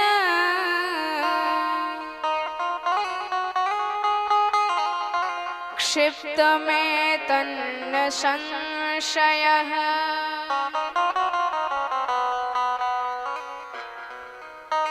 तो मैया का वात्सल्य इतना बड़ा है कि विश्वास नहीं करती हैं। और एक दिन की बात सुनो, कन्हैया को बड़ा उछाल उछाल कर खिला रही थी मैया, और जरा सा उछालना बंद कर देती तो रोने लग जाते। हाथ में दर्द होने लगा कि कब तक इस छोरा को ऐसे ही उछालती रहूंगी। और तब तक भगवान ने तिरछी नजर से देखा कि कंस का भेजा हुआ दूसरा असुर तृणावर्त आ रहा है। और मैया तो कन्हैया को दूध पिलाने लगी थी। तो भगवान ने सोचा मैया हमें छोड़ दे तो हम भी जाए, नेक उड़न खटोला से पूरे ब्रज गली में घूम आए। मैया तो थक गई, मामा जी ने उड़न खटोला की व्यवस्था कर दी। अब भगवान ने अपना वजन बढ़ाना प्रारंभ किया। इतने भारी भरकम हो गए कि मैया बेचारी घबरा गई कि अभी तो इसको उछाल उछाल कर खिला रही थी, कितना भारी हो गया कि ये गोदी में ही नहीं बन रहा। गरिमाडम शिशोर्वोढुम नसेहे गिरिकूटवत भूमो निधायतं गोपी विस्मिता भार पीड़िता। तो मैया को मोह हो गया कि मैं इसको 1 घंटा से दूध पिला रही हूँ, लगता है नेक ज्यादा दूध पी लिया सो ज्यादा भारी है गया। तो गोदी से नीचे उठा के पटक दिया, लाला नेक खेल कूद के दूध हजम कर ले, जब हल्को पुल्को है जाएगो तो ले गोदी ले लूंगी तो है। और मैया तो घर का काम करने चल दी। इधर तृणावर्त ने कंधे पर बिठाया और उड़ गया। अब भगवान उसके कंधे पर से ही पूरी गली पूरे मोहल्ला घूम लिए। और जैसे ही भगवान को लेके मथुरा की तरफ भागा तो भगवान ने शरीर का भार बढ़ाया। अब उसको भ्रम हो गया कि कहीं हमने गलती से नंद के आंगन से कोई काला पत्थर तो नहीं उठा लिया। भगवान को बड़ी हंसी आई कि मेरे भक्त पत्थर में भी मेरा दर्शन करते हैं और ये दुष्ट मुझ में पत्थर देख रहा है। चलो इसकी खोपड़ी पत्थर पे ही तोड़ता हूँ। तो हिंस्रा स्वपापेन विहिंसितः खलः तमंतरिक्षात् पतितम शिलाया निशीर्ण सर्वा वयवम विलोक्य। ऊपर से इतनी जोर से गिरा कि पत्थर पर गिरते ही उसका नाश हो गया, प्राणांत हो गया। अब भगवान ने तृणावर्त का भी उद्धार कर दिया। अब कन्हैया पूरे 1 साल के है गए और एक एक दिन गिनते हुए वसुदेव जी ने सोचा कि आज मेरा लाला 1 साल का हो गया होगा और न जाने वाकई कहाँ नाम रखे होंगे। स्वप्ने कुलाचार्य गर्गाचार्य जी को बुलाया और कहा कि महाराज आप नंद भवन चले जाओ और हमारे छोरान को नामकरण संस्कार कर आओ। अब गर्गाचार्य जी आए, सुनंद बाबा ने प्रणाम करके कहा कि महाराज नेक हमारे छोरा के भविष्य कछु बताए दो। जब ते प्रकट भय हैं कछु न कछु उत्पात यहाँ पे आए ही जा रहे हो। तो गर्गाचार्य जी बोले कि या की राशि बताओ तब तो कुछ भविष्य बताएं। तो नंद बाबा ने कहा महाराज इनका तो नामकरण ही नहीं हुआ है। अब तो गर्गाचार्य खूब हंसे, वारे नंद बाबा 1 साल के छोरा है गए वाके ना महीना है। तो नंद बाबा बोले महाराज आप ही नामकरण कर दो। तो उन्होंने कहा कि देखो हम यादवों के कुलाचार्य हैं और यदि हमने तुम्हारे बच्चों के नाम रखे तो कंस को संदेह हो जाएगा कि ये यदुवंश के कुलाचार्य होके नंद बाबा के छोरा का नामकरण क्यों करके आए। कहीं देवकी नंदन मान लिया तो खतरा आ जाएगा इन पर। तो यादो नाम अहमाचार्यम ख्यातस्य भुवि सर्वतः सुतम मया संस्कृतम ते मन्यते देवकी सुतम। इसलिए यदि नामकरण करना हो तो चुपचाप कर लो, काउए बन के नहीं पढ़ने पावे। तो नंद बाबा ने कहा महाराज आप जाए के गौशाला में विराजमान है जाओ, हम अभी अपने छोराओं के साथ पहुंचते हैं। तो अलक्ष तोस्मिन रहते माम कैरपि गोव्रजे कुरुद्विजाति संस्कारम स्वस्ति वाचन पूर्वकम।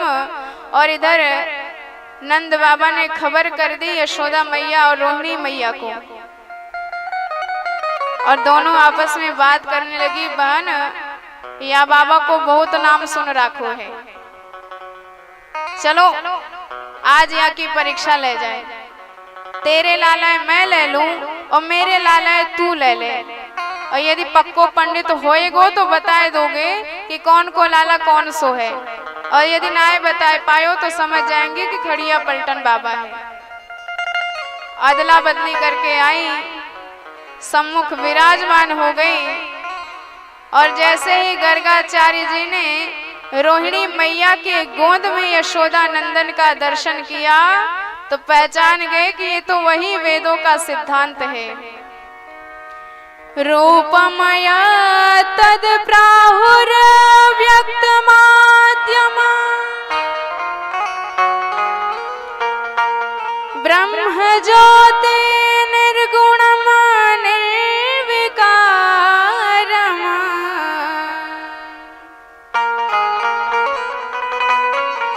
सत्ता मात्रम निर्विशेषम निरेहम।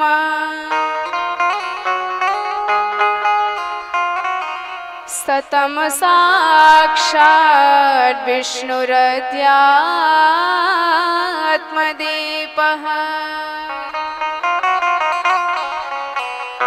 पहचान गए कि ये वही निर्गुण निर्विकार निर्विशेष निरुपाधिक निरुपम पर ब्रह्म है, और उनकी तो समाधि लग गई और आंखें खुली रही, लाला को निहारते रहे। और मैया को बैठे बैठे घंटा भर बीत गयो तो मैया सोचने लगी कि ये महाराज जी आंखें फाड़ फाड़ के हमारे लाला की एक एक रेखा निहार रहे होंगे। और जब बैठे बैठे समय पे समय व्यतीत हो तो गयो, अब तो मैया बड़ी घबराई, वाने रोहिणी मैया से कही कि बहन देख तो सही है बाबा है, अरे ना हिले ना डूले ना सन के ना मटके।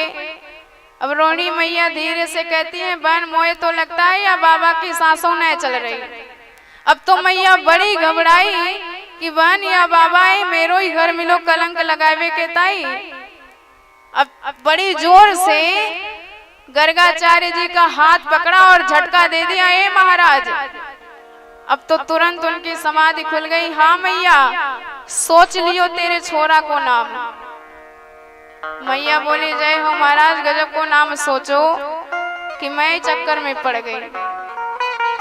अच्छा बताओ कहाँ नाम रख रहे हो छोराओं का। अब गर्गाचार्य जी सोचे आए तो थे नाम रखवे के ताई, पर या लाला की सकल सूरत देखकर अपनों ही नाम भूल गए।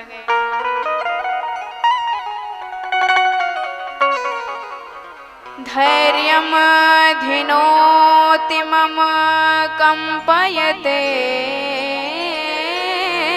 शरीरम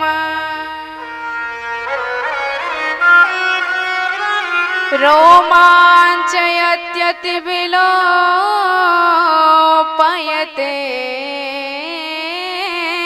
मतिं च।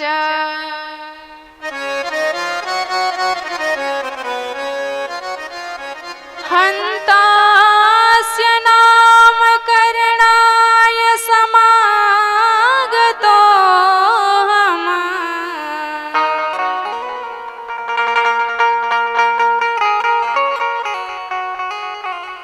अलोपितं पुनर्नेन ममैव नाम।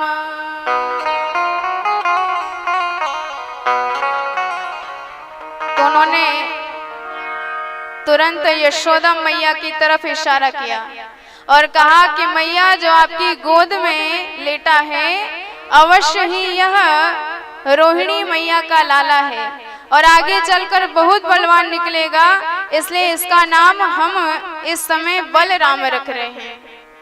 अयम हि रोहिणी पुत्र रमयन सूरिदो गुण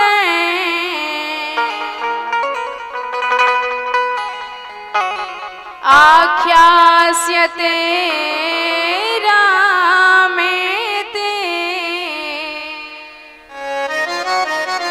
बलाधिक्याद्बलं विदुः। अब तो रोहिणी मैया बड़ी प्रसन्न हुई कि बहन ये तो पक्को पंडित निकरो, एक ही स्वर में बता दियो कि कौन को छोरा कौन सो है। अच्छा महाराज ये छोटे छोरा का नाम और रख दो। तो इन्होंने जब यशोदा मैया की गोद में, रोहिणी मैया की गोद में यशोदा नंदन का दर्शन किया तो कहा कि मैया बस इनके नाम की आप मत पूछो, अरे इनके तो हजारों नाम पड़ेंगे और एक से बढ़कर एक नाम होंगे। यशोदा मैया ने कहा मोए 1000 नामन की आवश्यकता ना है, एक चोखो सो बढ़िया सो नाम बताए दो। उन्होंने कहा कि आपके पुत्र का नाम तो ऐसा होगा कि एक बार जिन्होंने नाम ले लिया तो उसके जन्म जन्मांतर के पाप नष्ट हो जाएंगे। हर युग में इसका जन्म होता है, पर इस युग में इदानीम कृष्ण ताम गतः, इसलिए इसका नाम रख रहे हैं कृष्ण। बहूनि सन्ति नामानि रूपाणि च सुतस्यते गुण कर्मानुरूपाणि तान्यहं वेद नो जनाः। मैया बोली महाराज या कृष्ण नाम को मतलब का हो, ये कृष्ण कहने में तो मेरी पूरी जीभ ही पलटा खाए जाए। बाबा ने कही मैया कर्षति इति कृष्ण, जो जीव के मन को हठात अपनी तरफ खींच ले उसे कृष्ण कहते हैं। भगवान जब रामावतार में आए थे तो उन्होंने कहा कि हम तो सरल और सीधे साधे बन के आए थे। तो भैया जब तक सीधे साधे रहे लोग हमारा महत्व तो नहीं समझे, तो अब की बार पूरे टेढ़े बन के आए हैं। जब सीधी उंगली से घी ना निकले तो उंगली टेढ़ी करनी पड़ती है। तो सरकार इतने टेढ़े बन के आए हैं, इनका मुकुट भी टेढ़ा, इनकी कमर भी टेढ़ी, इनके हाथ भी टेढ़े और नयन भी टेढ़े। और एक बार जो इनके टेढ़ेपन में फंस गया तो फिर कभी निकलने वाला नहीं। जैसे मछली पकड़ने का यंत्र होता है बंशी, और उस बंशी का आकार ऐसे होता है जैसे कृष्ण में का के नीचे री लगाई जाती है। और एक बार मछली उस बंशी में फंस गई तो फिर चाहे जितना आप प्रयास कर ले कभी भी निकलने वाली नहीं है। तो ठीक इसी प्रकार हमारे बांके बिहारी सरकार भी बड़े सुशोभित होते हैं, बड़े सुंदर लगते हैं। और जो जीव कभी भी भगवान के चरणों की तरफ अभिमुख नहीं होता है और स्वप्न में भी यदि एक बार ऐसे बांके बिहारी सरकार का दर्शन कर ले तो फिर जगत में कभी भी उसका मन लगता नहीं है, विषय में आसक्त नहीं होता है, सदा के लिए बांके बिहारी का ही हो जाता है। तो आइए इसी छवि को हम सभी हृदयंगम करते हैं, तत्पश्चात कथा में प्रवेश करेंगे। बोल बांके बिहारी लाल की जय हो। फूलों में सज रहे हैं, फूलों में सज रहे हैं श्री वृंदावन बिहारी, फूलों में सज रहे हैं श्री वृंदावन बिहारी, फूलों में सज रहे हैं श्री वृंदावन बिहारी।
प्रेम वारे, इन दोनों प्रेम सनेगे, इन दोनों प्रेम वारे फूलों में सज रहे हैं।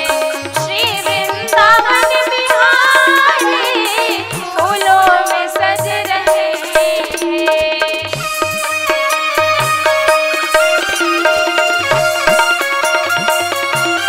जय जय श्री राधे।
भोले बाके बिहारी लाल की जय हो।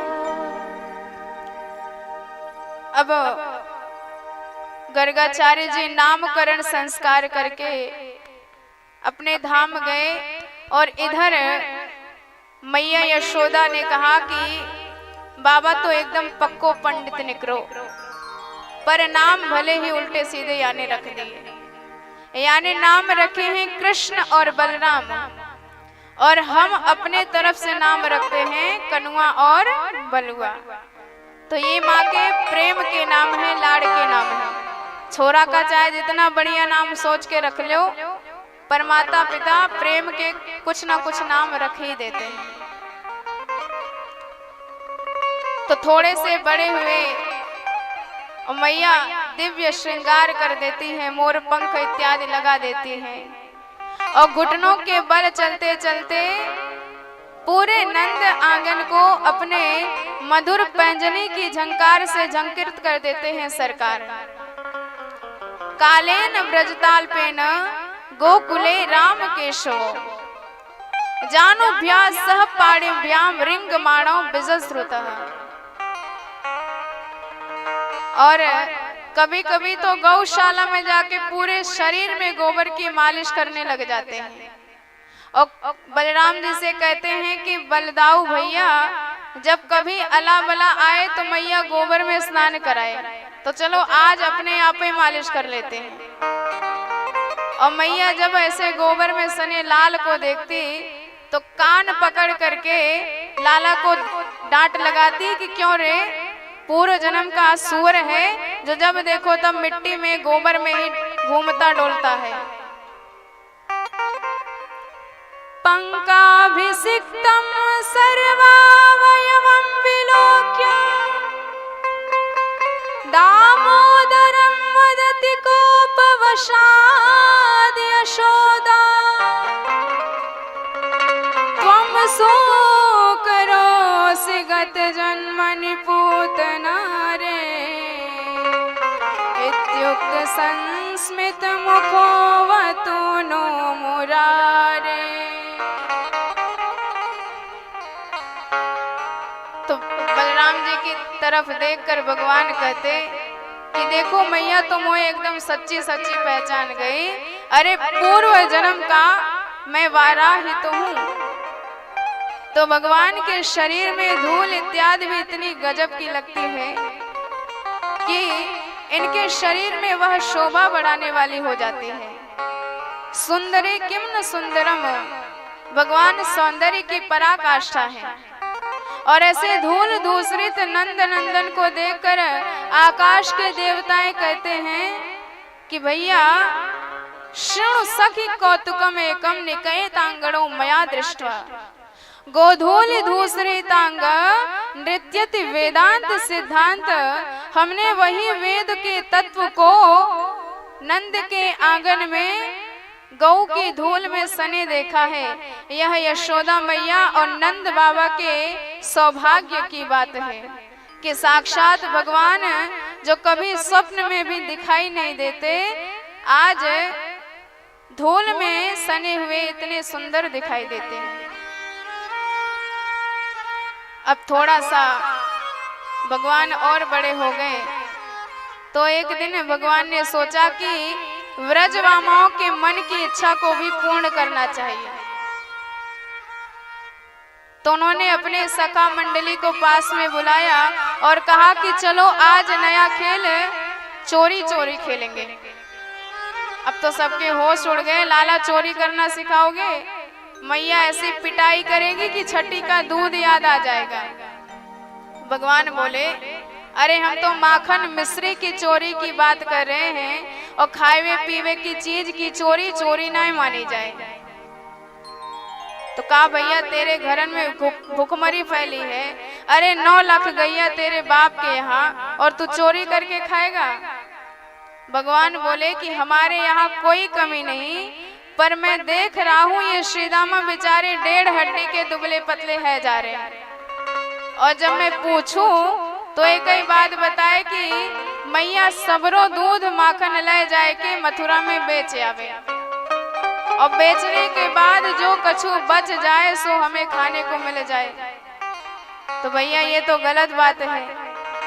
अरे जब गौ सेवा करे हम ब्रज के ग्वाला, तो गौ रस का आनंद कैसे ले मथुरा के बाला। तो सबने कहा भाई बात में तो तेरे दम है, बोल काऊ के यहाँ चोरी करी जाए।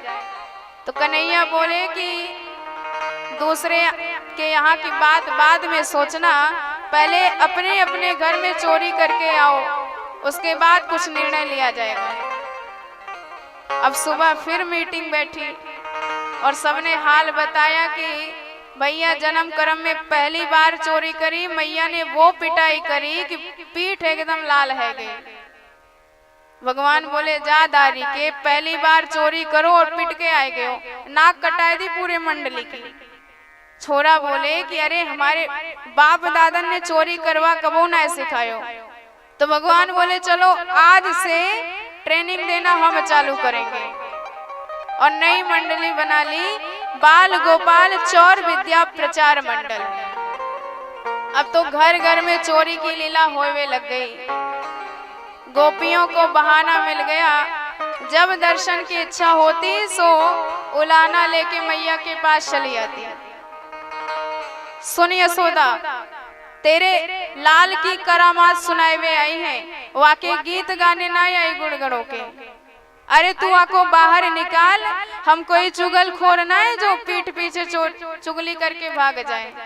हम तो वाके मुंह पे वाकी सारी करामात सुनाएंगे। और मैया बड़े भाव से कन्हैया को बुलाती और कन्हैया तुरंत आते और जैसे ही गोपियों को देखते तो बेचारे एकदम मुंह लटका करके खड़े हो जाते और भगवान की वही रोनी सूरत देख करके सारी गोपियां निहाल हो जाती। एक गोपी मैया को उलाहना देने लगती, बाकी सब भगवान के दर्शन करने लगती। और सुखदेव जी वर्णन करते हैं कि भगवान कैसी चोरी की लीला करते हैं। वत्सान मुंचन क्वजत समय, क्रोश संजात हाशम, स्तेयम साद्वत त्यथ दधीपयः, कल्पितैस्तेययोगै।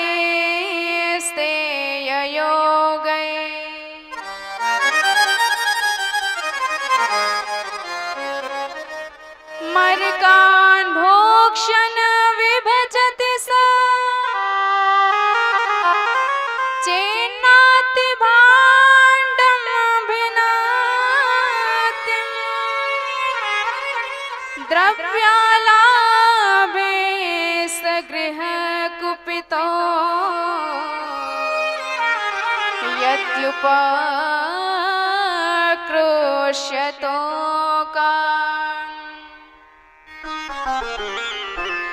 तो सुखदेव जी कहते हैं, एक गोपी बोली मैया तेरे लाला इतने करामाती हैं कि हमारे घर आते हैं और मेरे सारे बछड़ा खोल के चले जाते हैं।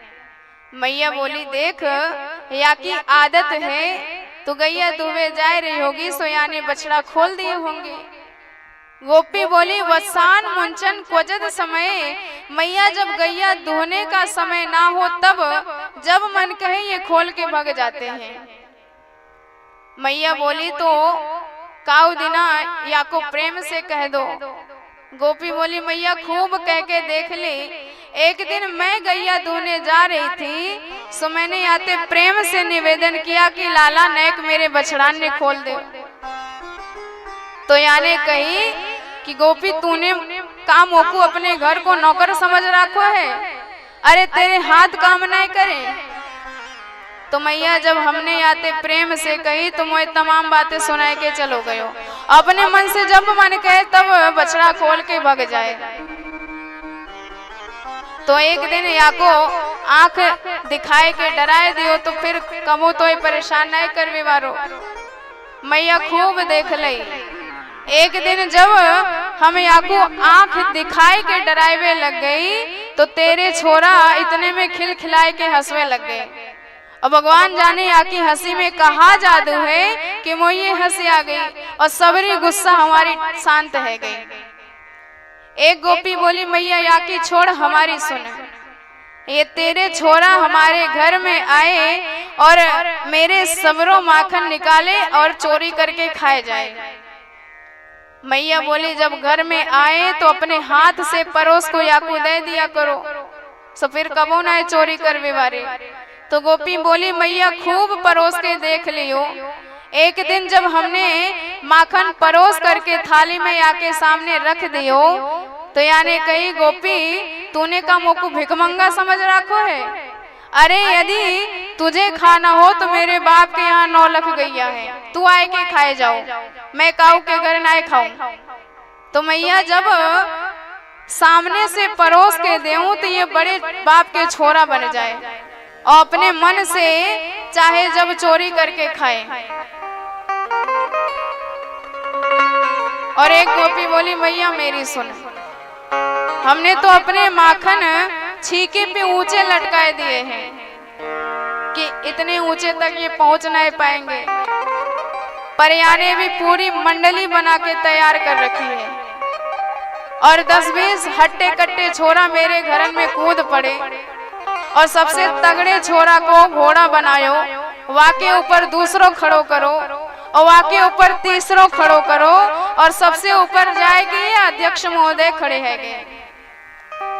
और सोई माखन के मटका आके हाथ में आई गई और जब हाथ में आई तो खुद खायो, ग्वालन को खवाओ और जब खाए खाए के पेट भर गए तो बाद में मटका भी फोड़ के भाग जाए। एक गोपी बोली मैया जब हमने देखा कि ये ऊंचाई से भी माखन के मटका पा जाते हैं तो हमने पकड़ने के लिए उस माखन के मटके में एक घंटी बांध दी कि जब ये माखन का मटका पकड़ेंगे तो घंटी बजेगी और जब घंटी बजेगी तो पकड़े जाएंगे। सो घंटी बांध दिए और जब लाला ने देखी कि घंटी बजी है सो भगवान ने जाए कि घंटी से ही समझौता कर लियो कि सुन घंटी, जब तक ग्वाल बाल ना खा ले और जब तक हम ना खा ले और खाए के संतुष्ट ना है जाए तब तक तू बजना मत। और भगवान जैसे ही माखन का मटका पाए, ग्वालन को खवाए और जैसे इन्होंने सोचा कि अब हम भी भोग लगाएं, तुरंत ही घंटी बज गई टन टन टन। और जैसे ही घंटी बजी सारे ग्वाल बाल के कान खड़े हैं गए और लाला को ऐसे ही लटका छोड़ के सबके सब भाग लिए और बेचारे नंद के नंदन मटका पकड़े लटके खड़े हैं। अब भगवान ने कहा क्यों रे, जब हमने तुझसे समझौता किया था कि बजना मत तो पहले से ही क्यों बजी। घंटी ने कहा सरकार जब तक वो खा रहे थे तब तक तो ठीक था, लेकिन अब जब स्वयं ठाकुर जी का भोग लग रहा हो और तब भी घंटी ना बजे तो घंटी कब बजेगी। और जैसे ही घंटी बजी गोपी आई और भगवान को पकड़ी, उन्होंने कहा कि अब तुझे रंगे हाथ यशोदा को ले जाके दिखाऊंगी। और भगवान की कलाई पकड़कर घसीटती हुई यशोदा मैया के पास जा रही थी और भगवान भी बड़े लीलाधारी। सामने से देखा कि उस गोपी के पतिदेव आ रहे हैं तो भगवान ने भ्रिकुट हिला के नैन मटका के कहा इधर आओ। और जैसे ही उस गोपी का पति पास में आया पीछे से तो भगवान ने कहा कि ये तुम्हारी गोपी हमारे साथ जा रही है, यहाँ पे जरा कंट्रोल करो तो ना ही तो काऊ दिना काऊ औरे के साथ भाग जाएगी। अब तो उसने कहा कि क्या करें महाराज। भगवान ने कहा चिंता मत करो हम व्यवस्था करते हैं। भगवान ने उस गोपी से कहा कि गोपी मेरी नरम सी कलैया है, नैक छोड़ दे फिर मैं तुझको दे दूंगा, पकड़ लेना। और जैसे ही क्षण भर को उसने छोड़ा भगवान की कलाई और भगवान ने बड़ी चतुराई से उसके पतिदेव की कलाई गोपी के हाथ में पकड़ाई और वहां से तुरंत दौड़ पड़े। और गोपी पीछे मुड़ के देखी ना और अपने पतिदेव का ही हाथ पकड़कर घसीटती हुई यशोदा मैया के पास गई और जाते ही उलाना देना चालू कर दिया। देख यशोदा, तू कहती थी ना कि काऊ दीना या छोरा को रंगे हाथ पकड़ के लाओ तब विश्वास करूंगी। देख आज रंगे हाथ पकड़ के लाई हूं, अब तो विश्वास करेगी? और मैया केवल हंस रही है। उन्होंने कहा जरा पीछे मुड़ के तो देख।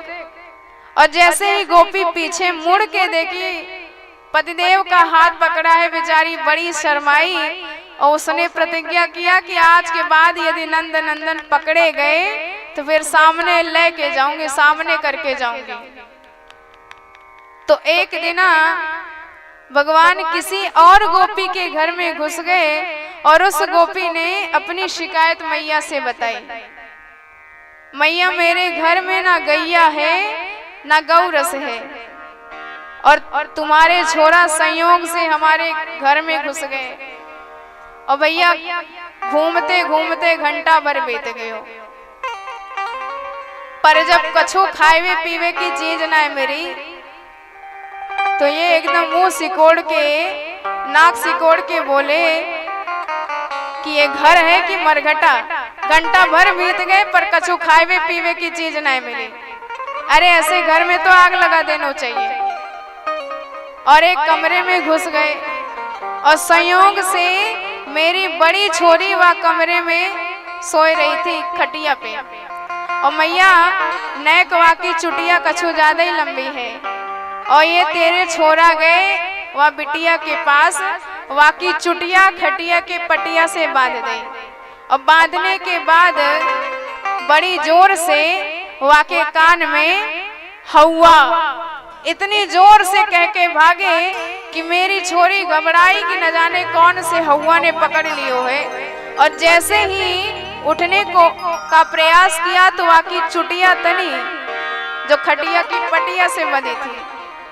अब बेचारी बड़ी घबराई कि हौवा ने पकड़ लियो। अरे मैया दौड़ियो दौड़ियो।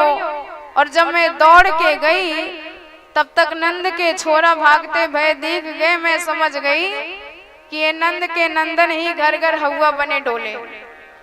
मैं आई, बिटिया की चुटिया खटिया के पटिया से खोली और वहाँ को समझाई कि बिटिया ये नंद के नंदन है जो घर घर हौवा बने घूमे। तब जाके वाके सांस में सांस आई। तो बताओ मैया, जा घर माखन वो भी परेशान और जा घर कछु ना है वो भी परेशान। वाके छोरा छापरन को रुलाए के भाग जाए। कहाँ तक सहन करे या छोरा की लीला। मैया एक गोपी बोली, मैया हमारी सुन, हमने तो जब देखा कि ये छीके पर से भी माखन के मटका उतार लेते हैं, सो हमने घर के बाहर पीपल के पेड़ में मटका लटकाए दियो कि वहां तक तो नहीं पहुंच पाएंगे। और मैया ये तो 2 हाथ और आगे निकले। ये 1.5 हाथ के छोरा 25 हाथ के बांस लेके आए गए और एक बांस मारी सो पूरी माखन का मटका फूट गया और वहीं से अंजलि बांध करके रोक कर पी गए। और जब मैया ने सुना कि इतनी गोपियां एक छोटे से लाला की करामात सुना रही हैं, बेचारी बड़ी हैरान हुई कि मेरा बेटा इतना बड़ा आतंकवादी भी तो नहीं हो सकता। समझाने लगी कि बेटा तेरे घर में किसी चीज की कमी है क्या जो तू गोपियों को परेशान करता है। कन्हैया बोले, मैया विश्वास मत करियो, ये सब नंबर 1 की माँ झूठी है। मैया बोली, हाँ हाँ बेटा, वो तो मुझे पता है कि पूरे ब्रज में एक तू ही सत्यनारायण भगवान बन के पैदा हुआ है, बाकी तो सारे नंबर 1 के माँ झूठा है। और इस प्रकार भगवान ने माखन चोरी लीला करी। और एक दिन ब्रह्मांड घाट पे गए और भगवान ने वहां से एक मिट्टी का ढेला उठाया और मुख में रखा और सीधे गटक गए। एकदा क्रीड मानस्ते रामाद्या गोपदारका कृष्णो मृदम भक्षितवान इति मात्रे न्यवेदनम। और जैसे ही आके बलराम जी ने मैया से शिकायत करी कि मैया तुम्हारे छोरा ने मिट्टी का ढेला खाया है।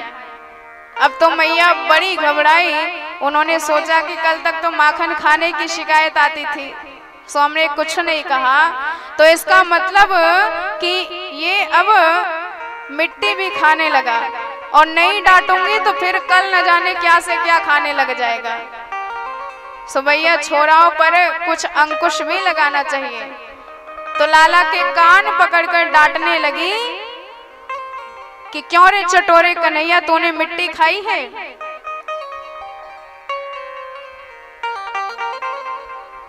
कस्मान मृद मदान दात्मन भवान भक्षितवान रह वदंतस्ति कुमारस्ते ग्रजोप्ययम। जब ऐसी बात कही तो भगवान ने कहा कि मेरे मुंह में मिट्टी है और मैया यदि सच पकड़ लेंगी तो डांटना प्रारंभ कर देंगी। तो परीक्षित आज स्वयं सत्यवादी हरिश्चंद्र जी बोल रहे हैं और भगवान ने मौके पे झूठ बोल दिया। ना हम भक्षितवानम्ब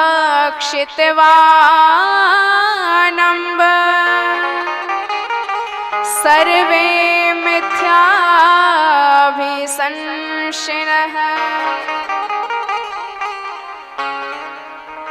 यदि सत्य गिरस्तर्हि समक्षम पश्य मे मुखम। मैया यदि आपको विश्वास ना हो तो मेरा मुंह खुलवा के देख ले, पर मैंने मिट्टी नहीं खाई है। मैया ने कहा ये बात तूने ईमानदारी की कही, चल मुंह खोल के दिखा। अब जैसे ही कन्हैया का मुंह खुलवाया, अब तो भगवान ने पूरे ब्रह्मांड का दर्शन करा दिया। बड़े बड़े वन बगीचे, तालाब, सरोवर, नदी, नदियां, समुद्र, चंद्रमंडल, तारा मंडल, अनेक लोक पर्वत भगवान ने मैया को अपने मुंह में ही दिखा दिए। और मैया ने देखा तो इतनी घबरा गई कि घबरा कर नेत्र बंद कर लिए और सोचने लगी कहीं मैं स्वप्न तो नहीं देख रही हूँ। किम स्वप्नम एव दुत देव माया किम वामदेयो बत बुद्धि मोह यह कश्चिनोत्पत्तिक आत्मयोग। और जब परेशान देखा मैया को, तब भगवान ने मैया से कहा कि मैया तू अपने आंख साफ करके फिर से देख ले, मेरे मुंह में पहाड़ कहां से आ जाएंगे। और जब मैया ने फिर से भगवान का मुंह देखा तो भगवान के मुख में अब कुछ नहीं दिखाई दिया। तो अब मैया को विश्वास हो गया और अब उनकी वात्सल्य शक्ति फिर से जागृत हो गई। तो भगवान कभी कभी अपना विराट स्वरूप दिखाते हैं, पर भक्ति के भक्त वश इतना ज्यादा सरकार प्रेम वश रहते हैं कि अपनी ऐश्वर्य शक्ति को भक्ति शक्ति के आगे भगवान छिपा लेते हैं। और परीक्षित एक दिन की बात सुनो, दीपावली का सुंदर दिन, और मैया कन्हैया की सेवा के लिए, भोजन के लिए सुबह सुबह बड़े भाव से मक्खन तैयार कर रही थी। हाथ से तो भगवान की सेवा के लिए मक्खन निकाल रही थी और वाणी से जो कवियों ने भगवान के लिए पद लिख दिए हैं उन पदों का गायन कर रही थी और मन से भगवान की छवि को स्मरण कर रही थी, याद कर रही थी। और जब भक्त मनसा वाचा कर्मणा भगवान को याद करे तो भगवान उसके पास तुरंत चले आते हैं और कन्हैया सीधे मैया के पास पहुंच गए। एकदा गृहदासीसु यशोदानंद गेहिनी कर्मांतर नियुक्तासु निर्ममंथ स्वयं ददे यानि यानीह गीतानि तद्बाल चरितानि च दधि निर्मंथने काले स्मरंतीम तान्य गायत। अब रात्रि के वक्त मैया ने कन्हैया को काजल लगाया था और भगवान दोनों हाथों से आंखों को मलते हुए आए तो पूरा काजल पूरे मुखमंडल पे फैल गया। और मैया ने देखा तो पूरी आंख काली काली दिखाई दी, मानो जगन्नाथ जी आ गए हों। और बड़े प्रेम से कहा, आओ आओ मेरे जगन्नाथ। और बड़े भाव से मैया ने गोद में बिठा लिया। लाला ने कही, मैया ये सब छोड़, मुझे बड़ी भूख लगी है। मैया ने कहा, बेटा माखन निकलने में तो समय लगेगा, तब तक तू एक काम कर, मेरा स्तन पान कर ले। अब कन्हैया दूध पीने लगे और दूध पीते पीते मैया से प्रश्न किया, मैया तो से एक बात पूछूं? मैया बोली, बेटा एक ना है, तू 10 पूछ। अच्छा अच्छा, तो मैया ये बताओ, तो ये पूत ज्यादा प्यारो लोगों की दूध? मैया बोली, अरे दारी के, तेरे जैसे पूत के आगे हजारन दही दूध के माट मटका कुर्बान है। अब कन्हैया बड़े संतुष्ट, मैया मोह तो बड़े प्रेम करे। और तब तक यशोदा मैया को याद आया कि चूल्हे पर कपिला गौ का दूध चढ़ाया है गर्म करने के लिए, और कहीं दूध बह के खराब ना हो जाए। सो याद आते ही लाला को उठा के जमीन पे पटकी और दूध देखने के लिए दौड़ पड़े। अब परीक्षित जैसे ही भगवान को उतारा तो छोटे से मात्र 3 वर्ष के कन्हैया और अतृप्त मुस्त्रिज जवेन सायया वोस्य चवाने पयसित पधिष्ठितो। अतृप्त अवस्था में भगवान को उतार कर भागी थी, तो भगवान के छोटे छोटे लाल लाल अधर क्रोध के मारे कांपने लगे, फड़कने लगे। स्फुरितारुणाधुरम।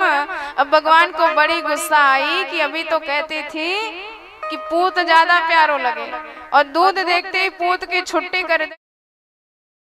एक बड़ा सा पत्थर उठाया और जितने मटके रखे थे सारे धड़ाधड़ फोड़ दिए, और पूरे नंद के आंगन में कीच मच गई।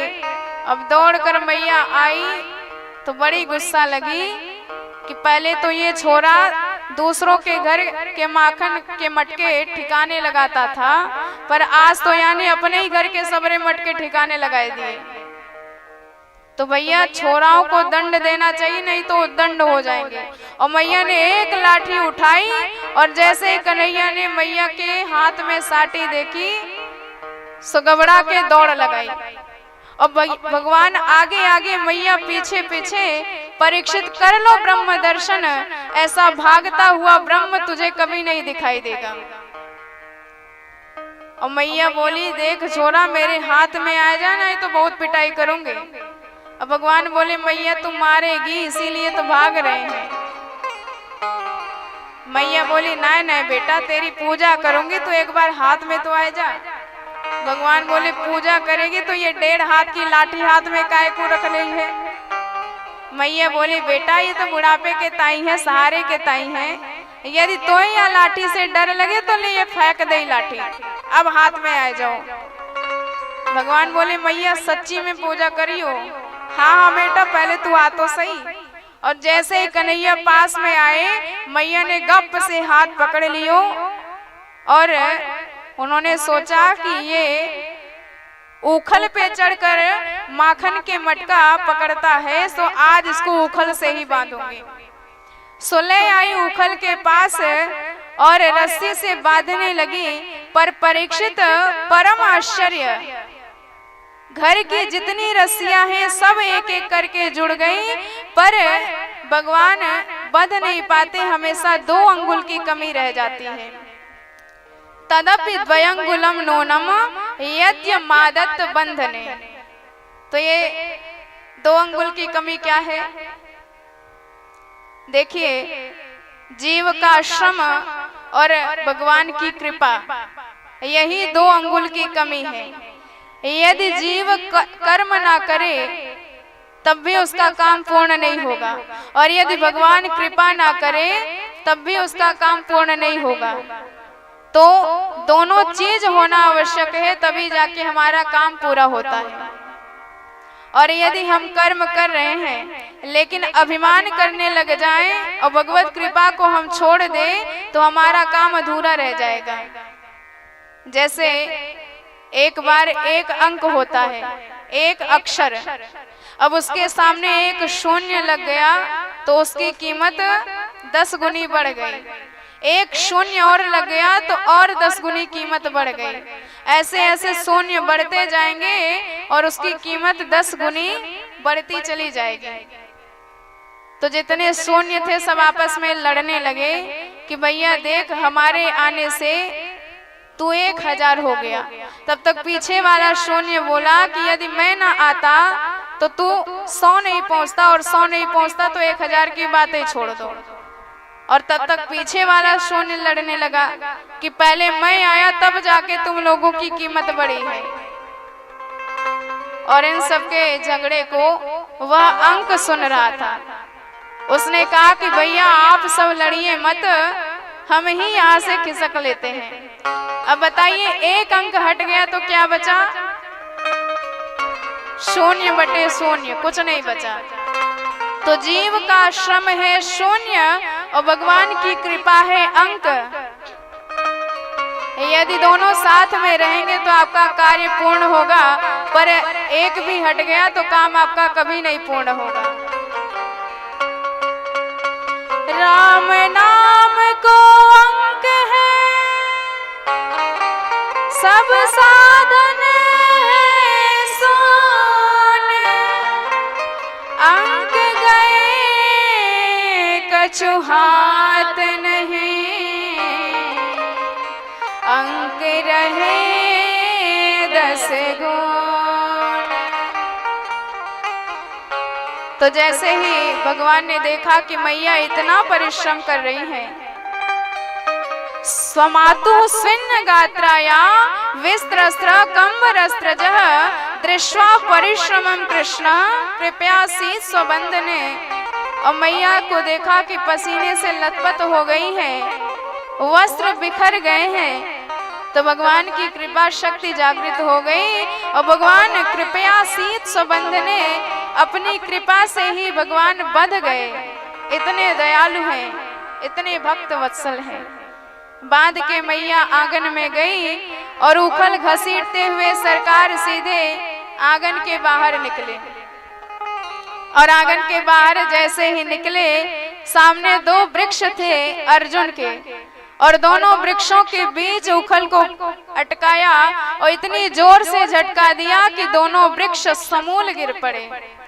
और उन वृक्षों में से 2 दिव्य पुरुष प्रकट हो गए, जो नल कुबर और मणिग्रीव थे, कुबेर के पुत्र थे।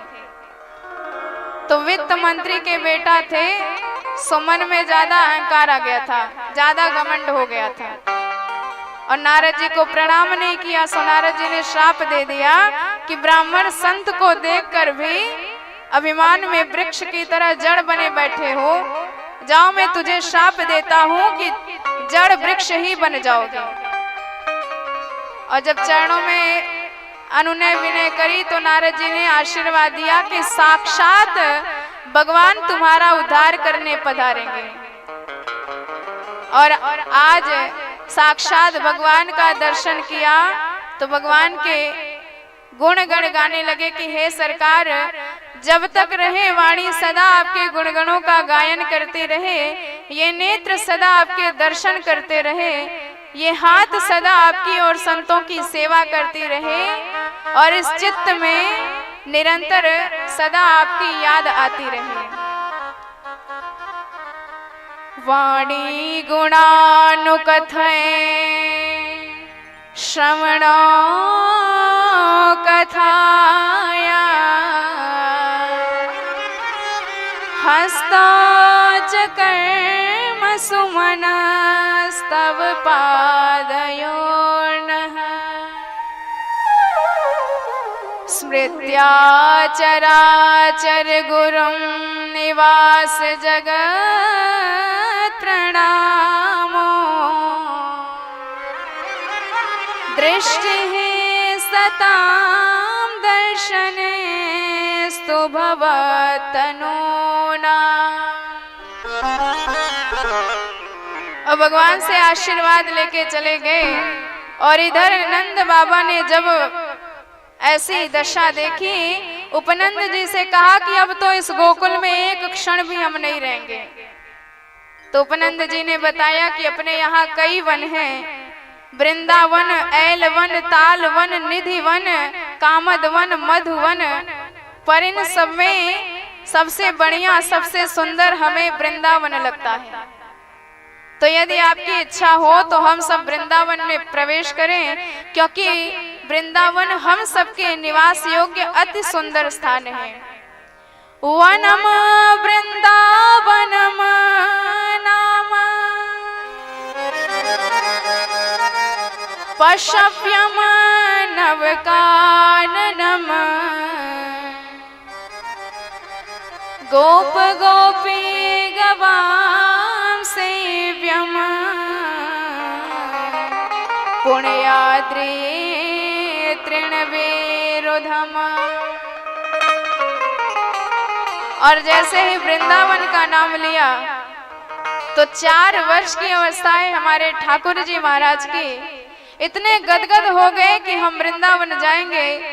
बढ़िया से सब लोग तैयारी करके बैलगाड़ी पर विराजमान होके और गाते बजाते राधे रानी सरकार का नाम जपते हुए वृंदारण्य में प्रवेश करने लगे। तो वृंदावन जाने का संयोग अनेकानेक जन्मों के फल के पुण्यों के फल स्वरूप प्राप्त होता है।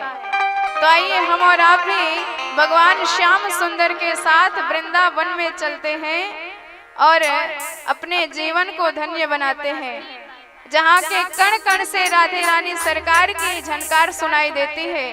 यमुना के जल से राधे राधे शब्द सुनाई देती है। पक्षियों की चहचहाट में भगवान का स्वर सुनाई देता है। आइए उसी वृंदावन में हम सब भी प्रवेश करते हैं। बोल वृंदावन धाम की जय हो। चलो रे मन श्री वृंदावन धाम, रटे जा राधे राधे नाम। दोनों हाथ उठा के ताली बजाते हुए ओढ़ के कांवल प्यारी। चलो रे मन श्री वृंदावन धाम,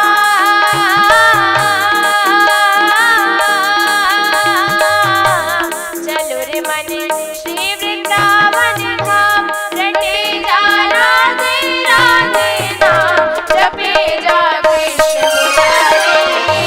ओढ़ के कांवल प्यारी, जपे जा कृष्ण मुरारी।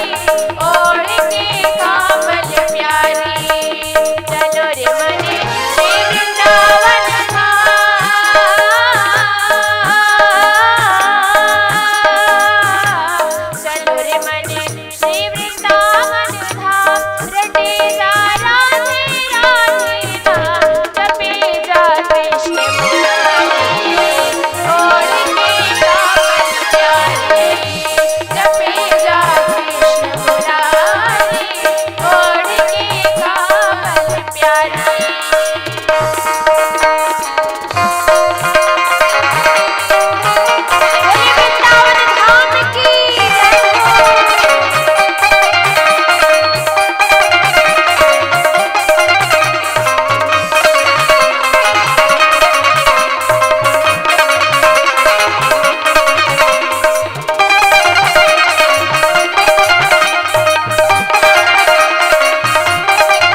वहाँ की सजावट बहुत ही अच्छे तरह से होती है। एक साल में हो एक दिन मंगला है, मंगला है, बने नित नए तेरे फूल की बंगला है, बने नित नए तेरे फूल की बंगला है। दरस कर पावे के विश्राम,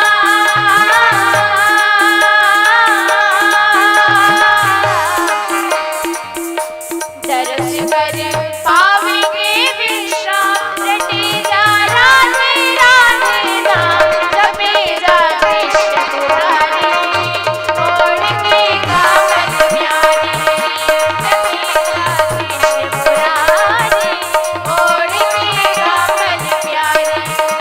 चलो रे मन श्री वृंदावन धाम, रटे जा राधे राधे नाम, जपे जा कृष्ण मुरारी, ओढ़ के गावन प्यारी, जपे जा कृष्ण मुरारी, ओढ़ के गावन प्यारी।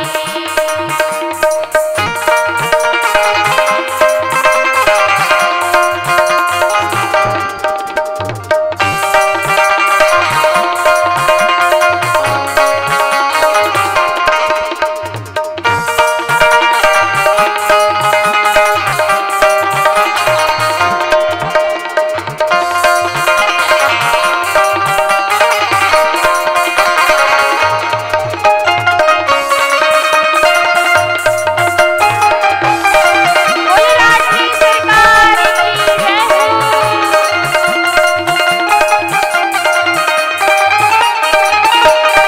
दूर दूर से नर नारी सब आते हैं। आप सबको पता होना चाहिए कि वृंदावन में सिर्फ भारत से ही नहीं, विदेश से भी लोग आते हैं। दूर दूर से नर नारी सब आते हैं, आते हैं। अक्षय तीर्थ को दर्श करने को आते हैं, अक्षय तीर्थ को दर्श करने को आते हैं। दूर दूर से नर नारी सब आते हैं, अक्षय तीर्थ को दर्श करने को आते हैं। और ये किसका ढाब है? लाडली श्री को प्यारो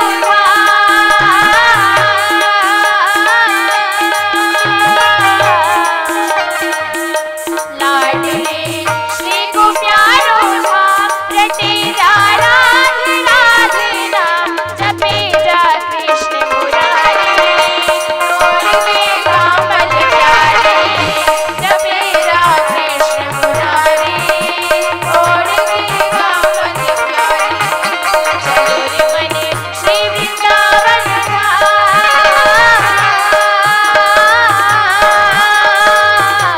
चलो रे मन श्री वृंदावन धाम, रटे जा राधे राधे नाम, जपे जा कृष्ण मुरारी, ओढ़ के गावन प्यारी, जपे जा कृष्ण मुरारी, ओढ़ के गावन प्यारी, जपे जा कृष्ण मुरारी, ओढ़ के गावन प्यारी, जपे जा कृष्ण मुरारी, ओढ़ के गावन प्यारी, जपे जा कृष्ण मुरारी, ओढ़ के गावन प्यारी, जपे जा कृष्ण मुरारी, ओढ़ के गावन प्यारी, जपे जा कृष्ण मुरारी, ओढ़ के गावन प्यारी, जपे जा कृष्ण मुरारी, ओढ़ के गावन प्यारी। बोल वृंदावन धाम की। जय हो। और ऐसे भक्ति के धाम में जब भगवान अपने बड़े भाई बलराम जी के साथ पधारे, समस्त ब्रज ग्वाल के साथ पधारे, और जब यहाँ पर यमुना नदी का दर्शन किया और गिरिराज गोवर्धन नाथ के शिखर का दर्शन किया और यहाँ की दिव्य हरियाली का दर्शन किया, तो भगवान का मन परम आनंद से परिपूर्ण हो गया। वृंदावनम गोवर्धनम यमुना पुलिनानि च वीक्ष्यासीदुत्तमा प्रीते राम माधवयोर्नृपः।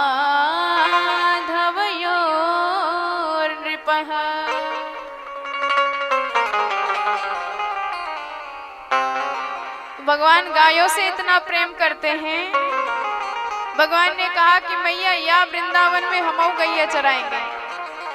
और मैया बोली लाला तो ठीक से भोजन करके मुंह ना धो सके और तू गैया चराएगो।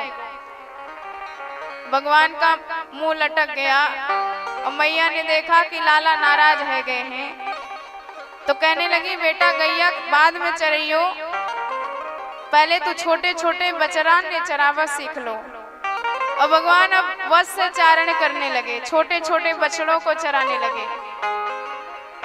और एक दिन वत्स से चारण करते हुए वृंदारण्य में टहल रहे थे कि अचानक कंस का भेजा हुआ बकासुर नाम का दैत्य आया और उसने पहचान लिया कि यही काला काला मुरली वाला मेरी बहन को मारने वाला, अब तो इसको मैं नहीं छोड़ूंगा।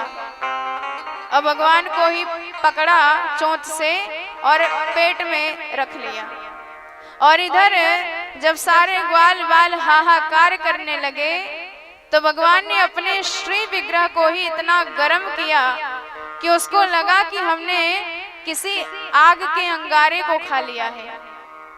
अब भगवान को मुंह के द्वार से उसने बाहर निकाल दिया और भगवान बाहर निकलते ही उसकी चोंच को पकड़े और बीच से चीर करके अलग अलग दिशाओं में फेंक दिया। तो इस प्रकार बकासुर का भी उद्धार हो गया। अब कंस का भेजा हुआ दूसरा अघासुर नाम का दैत्य आया और इसने एक विशाल अजगर का स्वरूप बनाया। एक जिह्वा धरती से सटाई और दूसरा ऊपर कर दिया, एकदम गुफा की तरह दिखाई देने लगा। और इधर ग्वाल बालों के साथ भगवान क्रीड़ा कर रहे थे और भगवान ने सबसे कहा कि तुम सब छिपो, मैं तुम्हें ढूंढ कर निकालूंगा। और सब छिपने का स्थान देखने लगे तो ये अघासुर दिखाई दिया। और जैसे ही दर्शन किया तो सबने कहा भैया इतैक दिना है गए अब वृंदावन में घूमते, पर भैया ये गुफा तो पहली बार देखा है और इतनी जीवंत बना दी भैया कलाकारन को का कहे वो एकदम ऐसो लग रो जैसे कोई अजगर हमें ही खाए को बैठो है। पर भैया हमने तो सुन राखो है कि वृंदावन के गुफाओं में बाबा बैरागी तपस्या करते, तो चल आज अपन संतों के भी दर्शन कर लेंगे या गुफा में जाकर। और जैसे ही वाकी जिह्वा पर कदम रखा तो एकदम नरम नरम सा लगा। तो सबने कहा कि भैया अब वृंदावन के संतन के तो बड़े ठाट है गजब के। अरे देख सड़क ऐसी बना रखी है मानो गद्दा बिछायो है, और जब द्वार पे ही इतनी जोरदार तगड़ी व्यवस्था है तो भीतर कैसी व्यवस्था होगी। चलो सब चलते हैं। और भीतर प्रवेश कर गए तो उसके सफेद सफेद दांत दिखाई दिए। सबने कहा क्यों रही है सफेद सफेद खूंटा काहे को ठोकर रखो है। तो एक ने कहा भैया मोए लगता है संतन को नियम होएगो कि जो बाहर का आदमी सामान इत्यादि लेके आवे सपनो सबरो सामान या खूंटा से टांग के तब भीतर जावे। तो भैया जाके पास जो सामग्री हो सब टांग के तब प्रवेश करो। और सबरे ग्वाल बाल अपने कुछ कलेवा पेड़ों पर टांग के आए थे और कुछ साथ में लेके आए थे। तो जो साथ में लाए थे वह सब टांग के तब भीतर प्रवेश किए। और जो अघासुर अब तक सांस रोके बैठा था उसने अब अपनी सांस छोड़ी तो गरम गरम दुर्गंध पूर्ण वायु आई। तो सबने नाक सिकोड़ के कहा कि भैया ये इतनी दुर्गंध पूर्ण गरम गरम हवा कहाँ से आ रही है।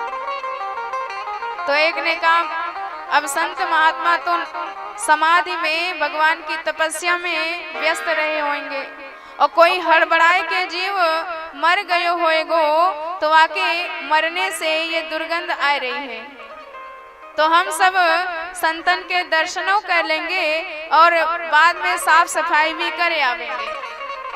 और खुद से ही प्रश्न बनाए, खुद से ही समाधान करके प्रवेश कर गए सब। और भगवान ने देखा तो बड़ी चिल्लाए कि यह राक्षस है, कोई गुफा नहीं है, पर किसी ने ध्यान नहीं दिया। पर भगवान ने देखा कि मेरे भक्त संकट में पड़े जा रहे हैं और मेरा तो वचन है भक्तों की रक्षा करना। तो भगवान स्वयं उस अगासुर के मुख में प्रवेश कर गए। सक्रदेव प्रपन्नाय तवास्मीति च याचते अभयम सर्वभूतेभ्यो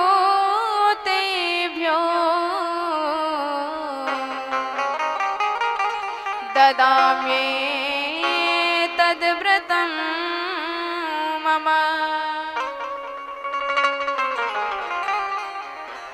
बध्यमानोऽपि मद्भक्तो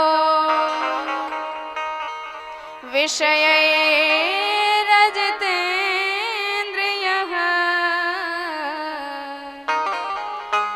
प्रायः प्रगल्भया भक्त्या विषयैर्नाभिभूयते।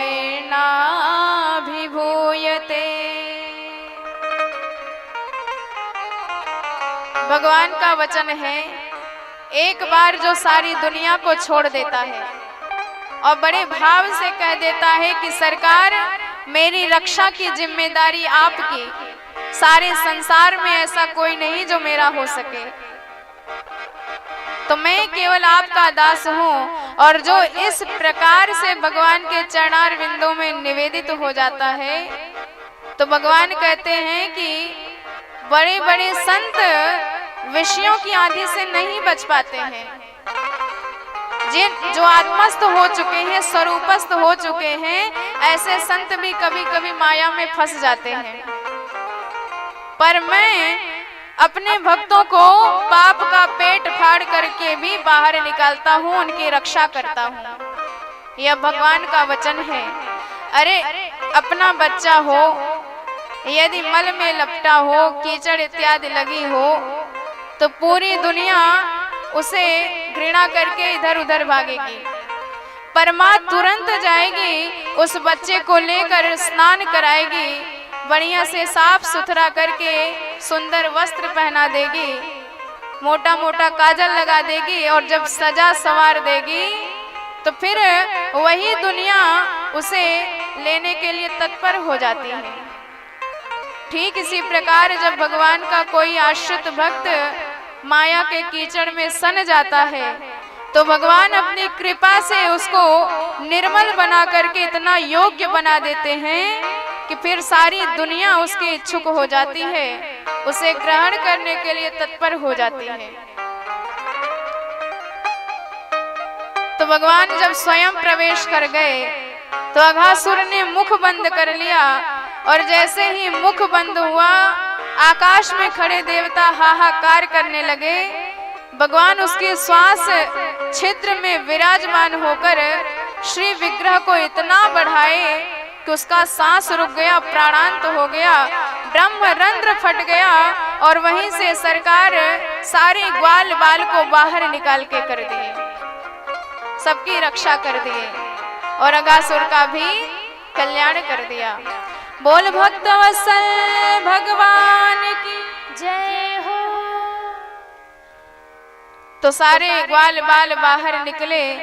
सबने कहा कि कन्हैया बड़ी जोर से भूख लगी है और भगवान ने सबसे कहा कि जो जो अपने कलेवा पेड़ पर टांगे थे सब वापस उतारो और सब उतार करके भोजन सामग्री यमुना जी के तट पर ही बालू में विराजमान होके ग्वाल रास में गोल मंडल बना करके भोजन करने लगे। और गजब की भोजन लीला है। सुखदेव जी बड़ा सुंदर वर्णन करते हैं।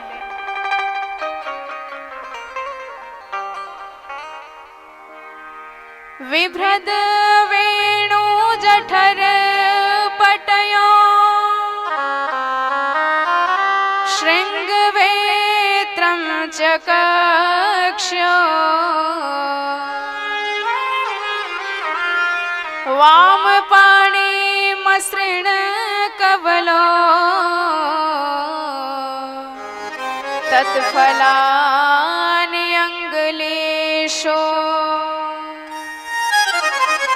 तिष्ठन् मध्ये स्वपरिसुहृदो हासयन् नर्मभिस्वे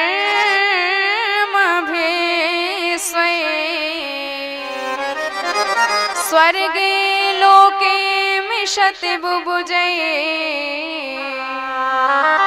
यज्ञ भुग्बाल के लिए।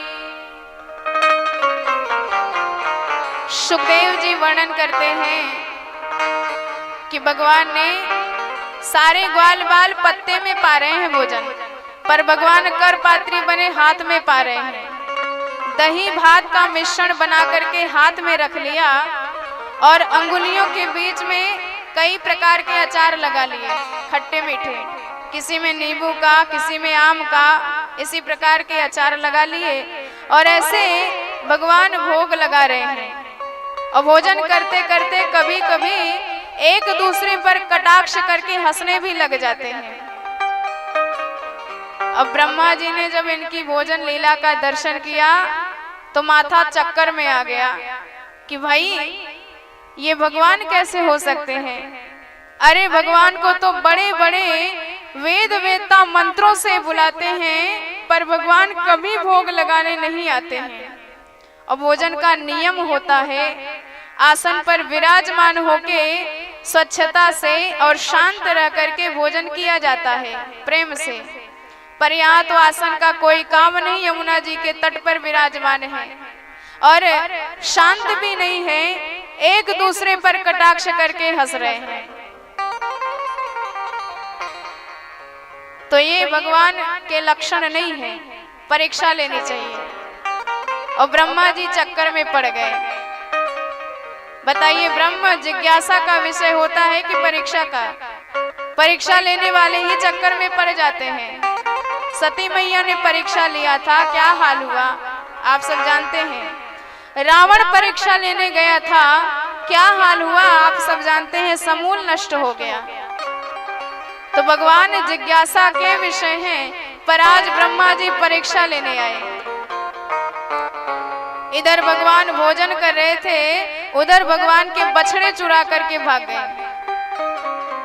और इधर जब ग्वालों ने कहा कि लाला बछड़ों की भी कुछ खबर ले लो, और जब भगवान ने कुछ भोजन का ग्रास अपने हाथ में लिया, कुछ मुख में रखा और वैसे ही दौड़ लगा दी। और इधर सारे ग्वाल बाल को भी ब्रह्मा जी चुरा के ले गए।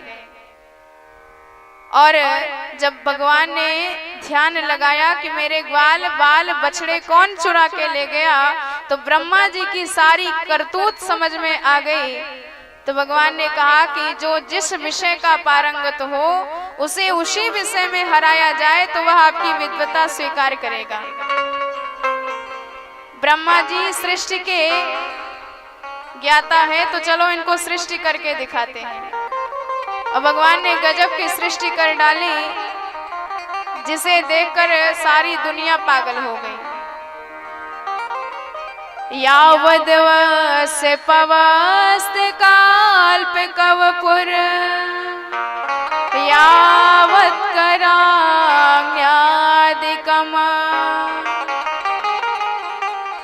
यावद्यष्टि विषाण वेणुदलशिं यावद् विभूषाम्बरम्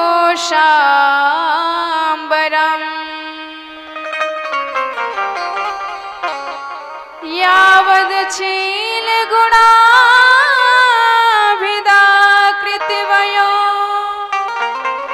यावद् विहारादिकम्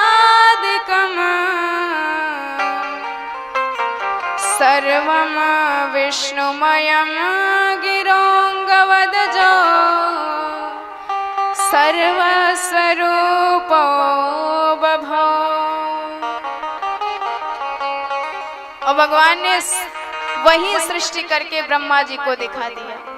वही ग्वाल बन गए, वही बछड़े बन गए, वही वस्त्र बन गए और वही लाठी डंडा बन गए। सूक्ष्माति सूक्ष्म बन के दिखा दिया। कोई अंगूठा भी लगाए तो हाथ की रेखाएं भी वही। इतना सूक्ष्म भगवान ने सृष्टि करके ब्रह्मा जी को दिखाया। और जब 1 साल के बाद ब्रह्मा जी आके देखे तो वही ग्वाल बाल धरातल पर पाए। और जब ब्रह्मलोक में देखा तो सबके सब सोते हुए दिखाई दिए। समझ गए कि हमने जगदीश्वर की परीक्षा ली है। तो ब्रह्मा जी आए, भगवान के चरणों में प्रणाम किए, 40 श्लोकों में भगवान की स्तुति गाए। नौमीड्य ते प्रवपसम तडिदंबराय गुज्जावतंस परिपिच्छल सन्मुखाय वन्यस्त्रजे कवल वेत्र विषाण वेणु लक्ष्मण श्रिये मृदुपदे पशुपांग जाया। ब्रह्मदेव ने कहा कि सरकार, जैसे माँ के पेट में बच्चा रहता है और कभी कभी बच्चा लात चलाता है तो माँ को कष्ट होता है, पर क्या माँ उस बच्चे के लात मारने से गुस्सा करती है? क्योंकि वह उसका बच्चा है इसलिए वात्सल्य रखती है। तो आप अनंत कोटि ब्रह्मांड नायक हैं और मैं भी आपके पेट का बच्चा हूँ, तो इसीलिए मुझे क्षमा कर दीजिए। उत्क्षेपणम गर्भगतस्य पादयो किम कल्पितै मातुरधोक्ष जाग से। ब्रह्मा जी इतनी बढ़िया स्तुति कर रहे पर भगवान बात तक नहीं करते। अंतिम में उन्होंने सोचा कि चलो अपने स्तुति से प्रसन्न नहीं होंगे तो ब्रजवासियों की स्तुति करना प्रारंभ कर दिए। जैसे माँ नाराज हो जाए और आप उसके बच्चे को प्रसन्न कर दो तो बच्चे को खुश देख करके माँ भी खुश हो जाती है। तो अब ब्रह्मा जी सारे ब्रजवासियों की स्तुति करते हैं कि धन्य है इनका सौभाग्य जो साक्षात परब्रह्म इनके आंगन में खेलने वाला हुआ है। अहो भाग्यम नंद गोप ब्रजौक श्याम यन मित्र परमानंद पूर्ण ब्रह्म सनातनम। ब्रह्मा जी स्तुति करके गए और इधर एक दिन बलराम जी ने धेनुकासुर नाम के असुर का अंत किया। और अब भगवान ने सोचा कि अब हमें कालियानाग का मर्दन करना है। विलोक्य दोषिता कृष्णः कृष्णः कृष्णाहिनं विभो तस्या विशोधिमन् वेचन् तापै अभिभूयते। तो भगवान ने सोचा कि हमें कालियानाग का मर्दन करना है और यदि बलराम जी साथ में रहेंगे तो कभी नहीं कर पाएंगे। सो एक दिन मौका देखा, जिस दिन बलराम जी का जन्मदिन था तो उसी दिन कन्हैया काली दह पर गए और जब गौओं ने काली दह का विषाक्त जलपान कर लिया तो बेचारे बेहोश हो गए। और जब गायों की ऐसी दशा देखी सरकार ने तो इतने दयालु हैं कि अपने नेत्रों से एक बार निहार दिया अमृतमय दृष्टि से, तो सारी गौएं जो मूर्छित थी पुनः जागृत हो गई। क्योंकि हमारे सरकार रसराज सरकार है। यदि इनकी कृपामयी दृष्टि किसी पर पड़ जाती है तो वह जीव निहाल हो जाता है। गौओं के जन्म जन्म के सारे पाप को अपहरित करके सरकार ने उन्हें परम पद का अधिकारी बना दिया। आइए ऐसे सरकार के चरणार बिंदों में हम भी अपने भावों को समर्पित करते हैं तब कथा में प्रवेश करेंगे। बोले बांके बिहारी लाल की जय हो। बांके बिहारी लाल, बांके बिहारी लाल, रसिया है मेरो बांके बिहारी लाल, रसिया है मेरो बांके बिहारी लाल, रसिया है मेरो बांके बिहारी लाल, रसिया है मेरो बांके बिहारी लाल। बांके बिहारी लाल,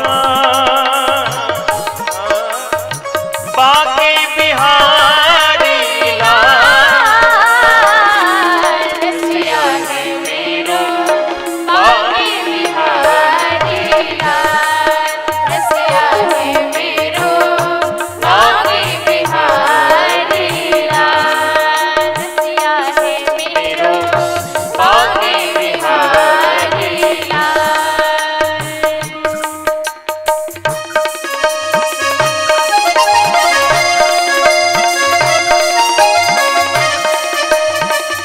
सभी लोग दोनों हाथ से ताली बोले बिहारी महाराज की जय।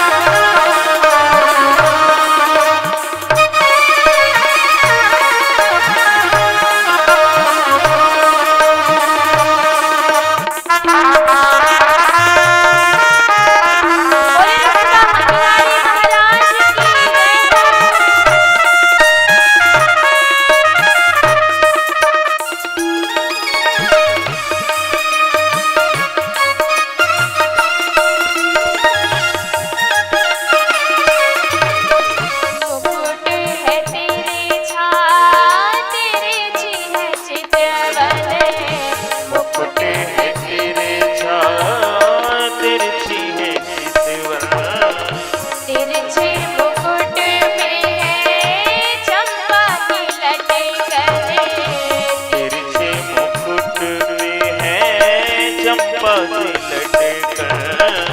मुकुट है तेरे छाया, तेरे चिन्ह चितवन, तिरछे मुकुट में है चंपा की लटकन, कालन पे सोहे, गालन पे सोहे, काले काले घुंघराल बाल, गालन पे सोहे काले काले घुंघराल बाल, रसिया है मेरो बांके बिहारी लाल, रसिया है मेरो ओ बांके बिहारी लाल, बांके बिहारी लाल, रसिया है मेरो बांके बिहारी लाल, रसिया है मेरो बांके बिहारी लाल, रसिया है मेरो बांके बिहारी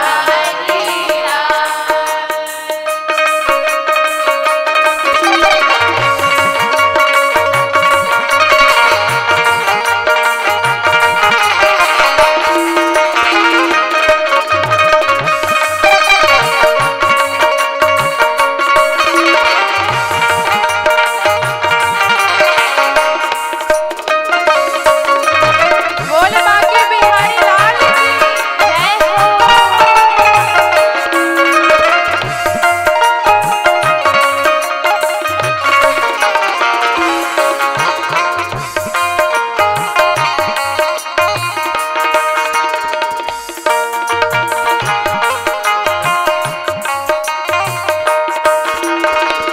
अधर पे सोहे मधुर मुरलिया, अधरी पे सोहे मधुर मुरलिया, कांधे पे सोहे कारी कमलिया, अधरी पे सोहे मधुर मुरलिया,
बिहारी लाल की जय हो। अब श्री दामा के साथ कंदुक क्रीड़ा कर रहे थे भगवान, और जानबूझ करके उनकी गेंद को यमुना के काली हृदय में फेंक दिया। और श्री दामा बड़े नाराज हुए। भगवान ने कहा, चिंता मत करो, हम तुम्हारी गेंद लाके तुरंत अभी देते हैं। अब भगवान ऐसा कहते कहते तुरंत कदम्ब के वृक्ष पर चढ़ गए। तम चंड वेग विश्व वीर्य मवेक्षतेन। और जैसे ही कदम्ब पर चढ़े तो श्री दामा ने कहा कि कन्हैया गिर मत जाइयो। भगवान ने कहा, तुम तनिक भी मत घबराइयो, और सीधे काली हृदय में छलांग लगा दिए। और काली हृदय में छलांग लगाए।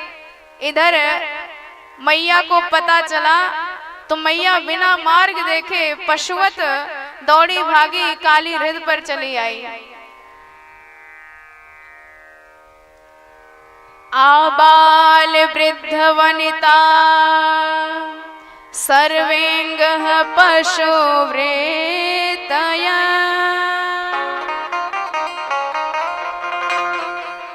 निर्जग मुर्गो कुलादीना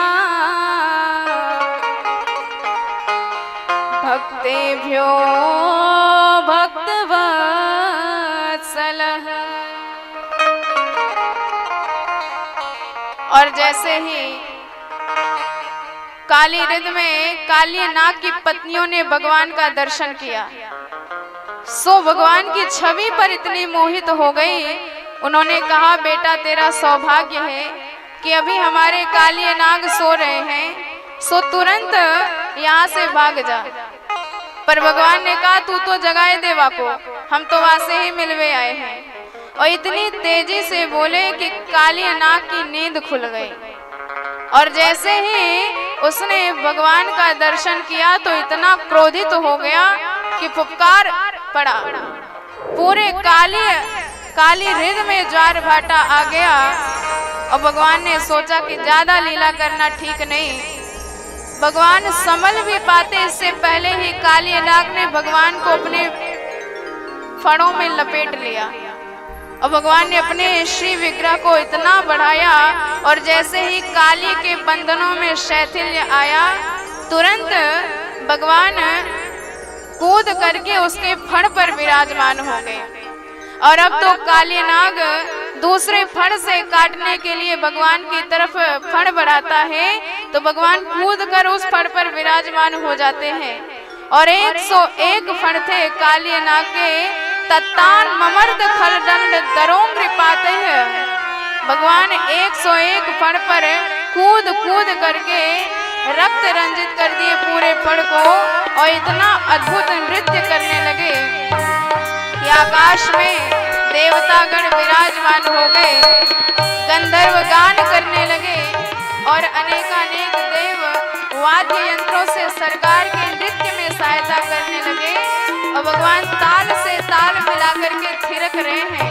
और इसी दृश्य को हमारे सूरदास बाबा ने अपने शब्दों में चित्रांकित कर दिया है। गजब का सरकार नृत्य करते हैं, नटवर नागर बने विराजमान है काली के फण पर।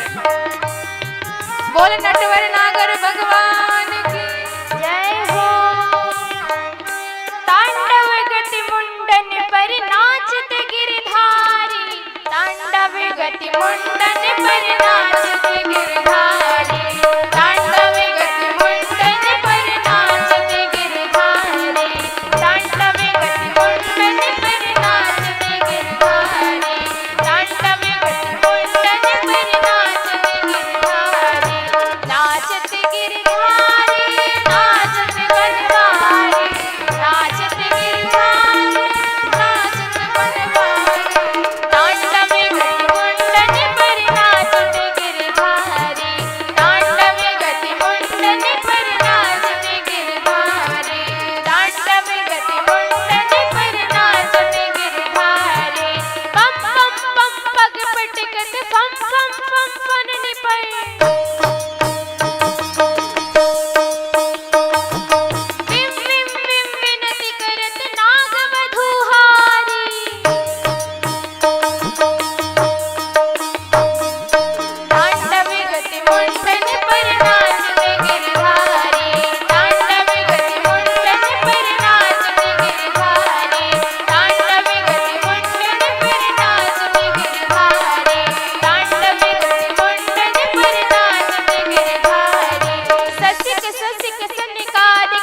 बोले नटवर नागर भगवान की जय हो।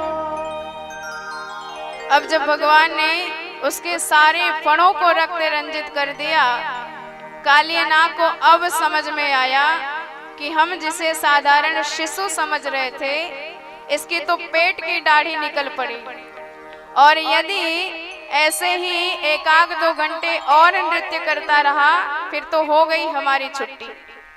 तो अब जब भगवान की भगवत्ता समझ में आई तो भगवान की मन ही मन स्तुति करने लगा। तच्चित्र तांडव विरुग्ण फणाति पत्रो रक्तम मुखैरुरु वमन नृप भग्न गात्रः स्मृत्या चराचर गुरुम पुरुषम पुराणम नारायणम तमरणम मनसा जगाम। नाग पत्नियों ने प्रणाम किया कि प्रभु आपका अवतार ही इसीलिए हुआ है कि जो अपने आप को जगदीश मान रहे हैं, जो अपने आप को सर्वश्रेष्ठ मान रहे हैं, उन दुष्टों को आप सद्बुद्धि प्रदान करने के लिए ही आए हैं। न्यायो हि दंडः कृत किल विशेषमिन तवावतारः खल निग्रहाय रिपो सुता नाम पितुल्य दृष्टे दर्शे दमम फल मेवानुशंसः। तो प्रभु कालियानाग को बड़ा अहंकार हो गया था, तो आपने उसके अहंकार का दमन किया है, निग्रह किया है। परदंड में भी आपकी कृपा छुपी हुई रहती है और कोई विरला ही आपकी कृपा को समझ सकता है। तो भगवान ने कहा कि हमने तुम्हारे पतिदेव के सर फोड़ दिए, तुम्हें कृपा दिखाई देती है। तो नाग पत्नियां कहती हैं कि सरकार आप दंड देते दिखाई देते हो, पर उसके बाद क्या परिणाम होता है या तो वह व्यक्ति ही समझ सकता है। जैसे डॉक्टर साहब जब ऑपरेशन करते हैं तो पूरा पेट फाड़ के धर देते हैं। अब उनके पेट फाड़ने में ही मरीज का अनुग्रह है, क्योंकि यदि पेट फाड़ेंगे नहीं तो इलाज कैसे होगा और वह व्यक्ति स्वस्थ कैसे होगा। इसलिए आप दंड देते दिखाई देते हो, पर करते कृपा हो आप। अरे आपने इतनी कृपा बरसाई, अब और क्या चाहिए। भोले बाबा दिन रात सतत आपका नाम जपते रहते हैं, पर आज तक कभी आपने उनको अपना चरण नहीं दिया। दिया तो केवल चरणोदक गंगा जी सिर पे रखा है। बलि महाराज ने त्रैलोक्य अपना दान कर दिया, पर दिया तो केवल एक चरण, पदम तृतीयम गुरु शीर्ष में निजम। पर हमारे पति को ना जप करना पड़ा, ना तप करना पड़ा, ना ध्यान करना पड़ा, ना दान करना पड़ा, और आपने सोई पद पंकज जेहि पूजत अज मम सिर धरे कृपाल हरि, वही दोनों चरण ला करके मेरे पतिदेव के सिर पर आपने विराजमान कर दिया। तो यह आपकी कृपा नहीं तो और क्या है। अंतिम में उन्होंने केवल भगवान से एक ही वरदान मांगा कि सरकार हम आपके चरणार बिंदु के रज चाहते हैं। ननाक प्रेष्टम नच सार्वभौमम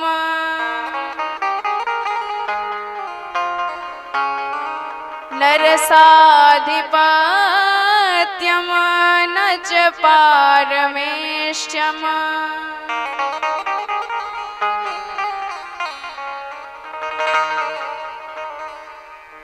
तो भगवान ने कहा तो चाहते क्या हो। तो उन्होंने सीधे कह दिया न योग सिद्धिर अपुनर्भवम वा वांछन्सि यत् पाद रजः प्रपन्ना।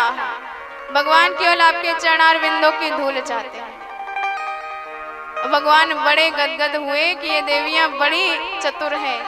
अरे कोई गंगा जी में विराजमान हो और आप उससे कहे कि आपके चरणों की धूल ही चाहिए, तो पहले वह गंगा जी से निकलकर बाहर आएगा, और जब चरणों में धूल लग जाएगी तब जाके चरण की धूल ही आपको प्राप्त होगी। तो भगवान जैसे ही उसके फण से नीचे उतरे तो फिर फन फुला के खड़ा हो गया। और भगवान बोले देखो देवियों, आप एक तरफ स्तुति कर रही हो और दूसरी तरफ ये अकड़ दिखा रहा है। उन्होंने कहा सरकार जल्दी से माथा झुकाओ, नहीं तो फिर ठुमका लगाना चालू करेंगे तो लेने के देने पड़ जाएंगे। उसने कहा अरे मैं क्यों ऐसे सिर झुका दूं, हर अपराधी को मौका मिलता है अपनी सफाई देने का, तो मुझे भी मिलना चाहिए। अच्छा प्रभु ये बताओ इस दुनिया को किसने बनाया? भगवान बोले हमने बनाया। अच्छा तो दुनिया में सांपों को किसने बनाया? भगवान बोले हमने। अच्छा तो तामसी क्रोधी स्वभाव किसने बनाया? भगवान बोले हमने। अच्छा सांपों के मुंह में जहर किसने भरा? भगवान बोले हमने। तो काली ने कहा सरकार फैसला तो हो गया, तन मन धन है जीवन सब कुछ है तेरा, स्वामी सब कुछ है तेरा, तेरा तुझको अर्पण प्रभु का, प्रभु को समर्पण क्या लागे मेरा। ओम जय जगदीश रे, मन धन यह जीवन सब कुछ है तेरा,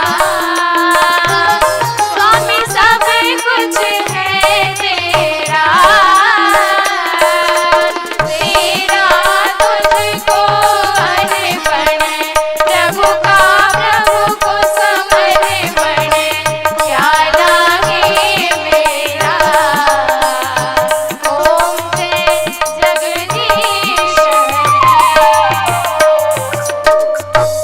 बोले भक्तवत्सल भगवान की जय हो। तो काली नाग ने यही बात बताया कि भवान ही कारणम सर्वम सर्वज्ञो जगदीश्वरः अनुग्रहम निग्रहम वा मन्यसे तद विदेहिना। प्रभु सब कुछ आपका ही दिया है, तो जो आपने दिया वो हमने आपको दे दिया, तो फिर क्रोध क्यों किया? भगवान ने कहा कि जब हमने तुझे बनाया है तो तुम्हारे रहने के लिए अलग से रमणक द्वीप स्थान बनाया है, तो यहाँ क्यों आए? तो उन्होंने कहा इसका भी कारण आपका गरुड़ है। गरुड़ रमणक द्वीप जाता था और हजारों सर्पों को खा लेता था, पर यहाँ सौभरी मुनि का शाप लगा है उसे काली दह पर कि यदि वो आएगा अत्र प्रविश्य गरुणो यदि मत्स्यान स खादति सद्यः प्राणैर्वियोज्येत सत्यम एतत् ब्रवीम्यहम्। यहाँ आते ही उसका प्राणांत हो जाएगा। भगवान ने कहा यदि ये बात है तो चिंता मत करो, क्योंकि नाच नाच कर हमने अपने चरणों की मुहर तुम्हारे शीश पर लगा दी है। अब किसी की हिम्मत नहीं जो आंख उठा के तुम्हारी तरफ देख सके। पहले तू फालतू था लेकिन अब पालतू हो गया है। तो फालतू और पालतू कुत्ते में बड़ा अंतर होता है। अब जो फालतू कुत्ते होते हैं बेचारे झूठी पत्तल चाटते रहते हैं, पर फिर भी आते जाते कोई ना कोई दो चार डंडा मसक ही देता है। और पालतू कुत्ते जितना बड़ा मालिक उतना बड़ा इसका ठाट, लेकिन एक पहचान है उसकी कि वह अपने मालिक के सिवा अन्यत्र किसी का मुंह नहीं देखता, और उसके गले में उसके मालिक के नाम का पट्टा है। तो ठीक इसी प्रकार यदि हम किसी सद्गुरु से दीक्षित हो गए और गले में भगवान के नाम की कंठी धारण कर ली, भगवान के नाम का तिलक लगा दिया, तो फिर हम सरकार के पालतू हो जाते हैं, उनके दास हो जाते हैं। और द्वादश तिलक देखी रघुवर के यम के दूत निकट नहीं आवे। और ऐसी पहचान देकर यमराज के दूत भी घबराते हैं कि ये तो सरकार के दास हैं, भगवान के भक्त हैं, इनको पकड़ने का साहस किसी में नहीं है। तो काली नाग अपने फर पर भगवान को विराजमान करके काली दह से बाहर निकला। मैया की तो चीख निकल गई, पर भगवान ने कहा कि मैया बिल्कुल मत घबराइए, ये तो मेरो चेलो बन गए हूँ, अबे हाल ही में आपको अपने नाम की कंठी दी है। तो इस प्रकार काली नाग के मद का मर्दन किया भगवान ने और रात्रि के वक्त वहीं विश्राम किया। भगवान की इच्छा से आग लग गई, भगवान ने सारे अग्नि का पान करके सबकी रक्षा करी। और अब शरद काल आ गया तो इत्थम शरद स्वच्छ जलम पद्माकर सुशोभितः। शरद काल में सरोवर परम निर्मल हो गया, सुंदर सुंदर कमल विकसित होने लगे और ऐसे सुंदर वातावरण में भगवान ने देखा तो उनका मन मोहित हो गया और भगवान ने उसी छटा पर मोहित होकर के वेणु का नाद कर दिया। इतनी सुंदर वंशी बजाई कि त्रैलोक्य के कान में वह भगवान की वंशी की ध्वनि गई और जिसके भी कान में वह वंशी की ध्वनि गई वही अपने सारे भान भूल गया। और गोपियों ने भगवान के उसी बंशी बजाते हुए छवि को अपने सामने चित्रांकित कर दिया और उसी छवि को हृदयंगम करके भगवान का दर्शन करने लगे।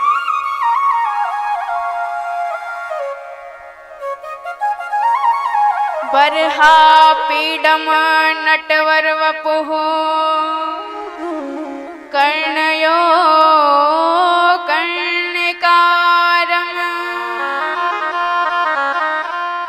बिभ्रद्वासम कनक कपिशं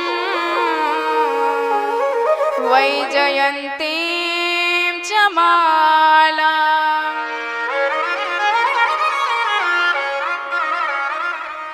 रन्ध्रान्वेणोरधर सुधया पूरयन् गोपवृन्दै वृन्दारण्यं स्वपदरमणं प्राविशद गीत कीर्तिम्। अब गोपियां वर्णन करती हैं कि सरकार की छवि कैसे दिखाई देती है।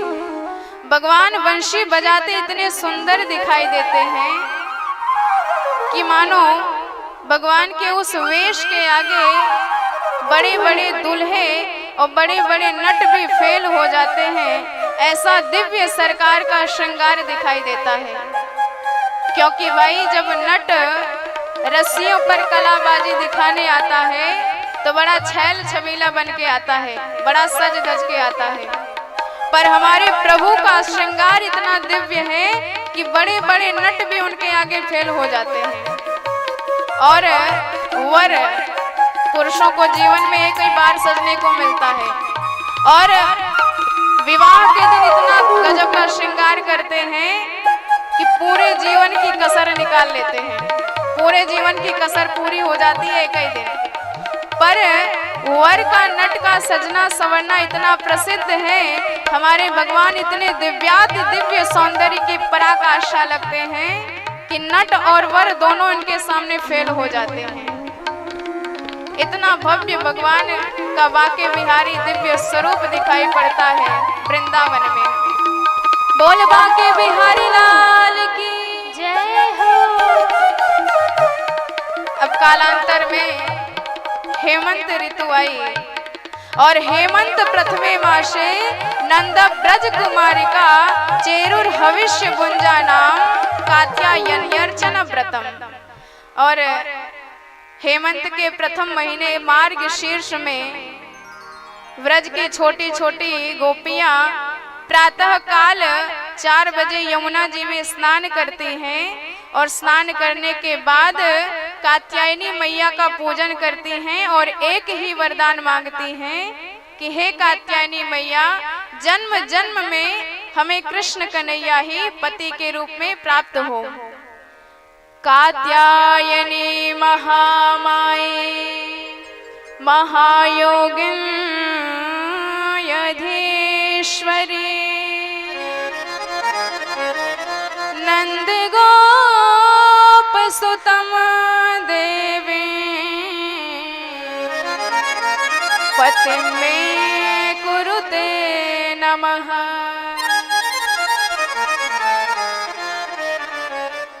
तो तो भगवान ने सोचा कि ये गोपियां भाव तो इतना श्रेष्ठ ले हैं, पर चूंकि इतनी सुबह यमुना जी में स्नान करती हैं इसलिए वरुण देवता का अपमान होता है और निर्वस्त्र होके करती हैं। तो धर्म की मर्यादा को बचाने के लिए भगवान ने चीर हरण की लीला करी और जब सारे गोपियों के वस्त्रों का हरण करके कदम्ब वृक्ष पर विराजमान हो गए और गोपियों ने वस्त्र गायब देखे और जब ऊपर झांक के देखा तो बंदरों के सरदार वस्त्र लिए दिखाई दिए। तो गोपियों ने कहा कि श्याम सुंदर ते दास्यम करवामी तवोदितम देहि वांसासी धर्मज्ञ नो चेत राज्ञ ब्रुवामहे। गोपियों ने कहा, हे धर्मज्ञ, आप ऐसी लीला करते हो, आपको शर्म नहीं आती? भगवान ने कहा कि एक तरफ तो तुम हमारी दासी बनती हो और दूसरी तरफ महाराज की धौंस देती हो। गोपियों ने कहा, वस्त्र दो, नहीं तो फिर जाके महाराज से बताएंगे, ब्रजेंद्र नाथ से बताएंगे। तो गोपियों ने कहा, सरकार क्षमा हो गई। तो भगवान ने कहा कि भवत्यो यदि मैं दास्यो, यदि आप हमारी दासियां हैं तो अत्रागत्य स्ववांसासी प्रति छंतु शुचि स्मिता, यहाँ आओ और अपने अपने वस्त्र लेकर जाओ। और भगवान ने दिव्य चीर हरण लीला करके गोपियों को महारास का अधिकारी बना दिया, क्योंकि परब्रह्म और जीव के बीच में जो माया का आवरण लगा है, भगवान ही कृपा करके उस आवरण का हरण करते हैं, तभी अपरोक्ष साक्षात्कार जीवों को भगवान का हो पाता है। अब दिव्य दीपावली का दिन आया और हमारे कन्हैया 7 वर्ष के है गए और जैसे ही सुबह उठे तो इनके नाक में बड़े बड़े सुंदर सुंदर व्यंजनों की खुशबू गई और दौड़ करके रसोई घर में पहुंच गए। और जैसे ही पहुंचे तो दर्शन किया, मैया आज तमाम प्रकार के 56 प्रकार के व्यंजन बना रही है। और कन्हैया दौड़ के आए, बोले मैया यहाँ सब व्यंजन को सबसे पहला हम ही भोग लगाएंगे। मैया बोली, लाला जब जय जय है जाएगी, भगवान की पूजा है जाएगी, तब तो को प्रसादी मिलेगी। भगवान बोले, हमसे भी बड़े कोई भगवान होते हैं? मैया बोली, देख लाला, मुझे परेशान ना कर, जाएगी तो अपने बाबा से पूछ ले कि कौन देवता की जय जय हैगी। अब लाला आए बाबा के पास, प्रश्न करने लगे कि पिताजी ये बताओ, कथ्यता में पितः कोयम संभ्रमं वा उपागतः किं फलम कस्य चोदेशम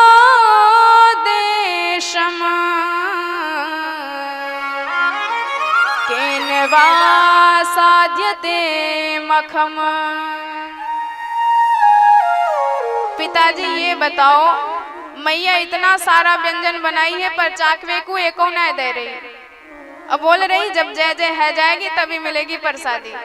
तो पिताजी बताइए कौन से देवता की जय जय है जाएगी?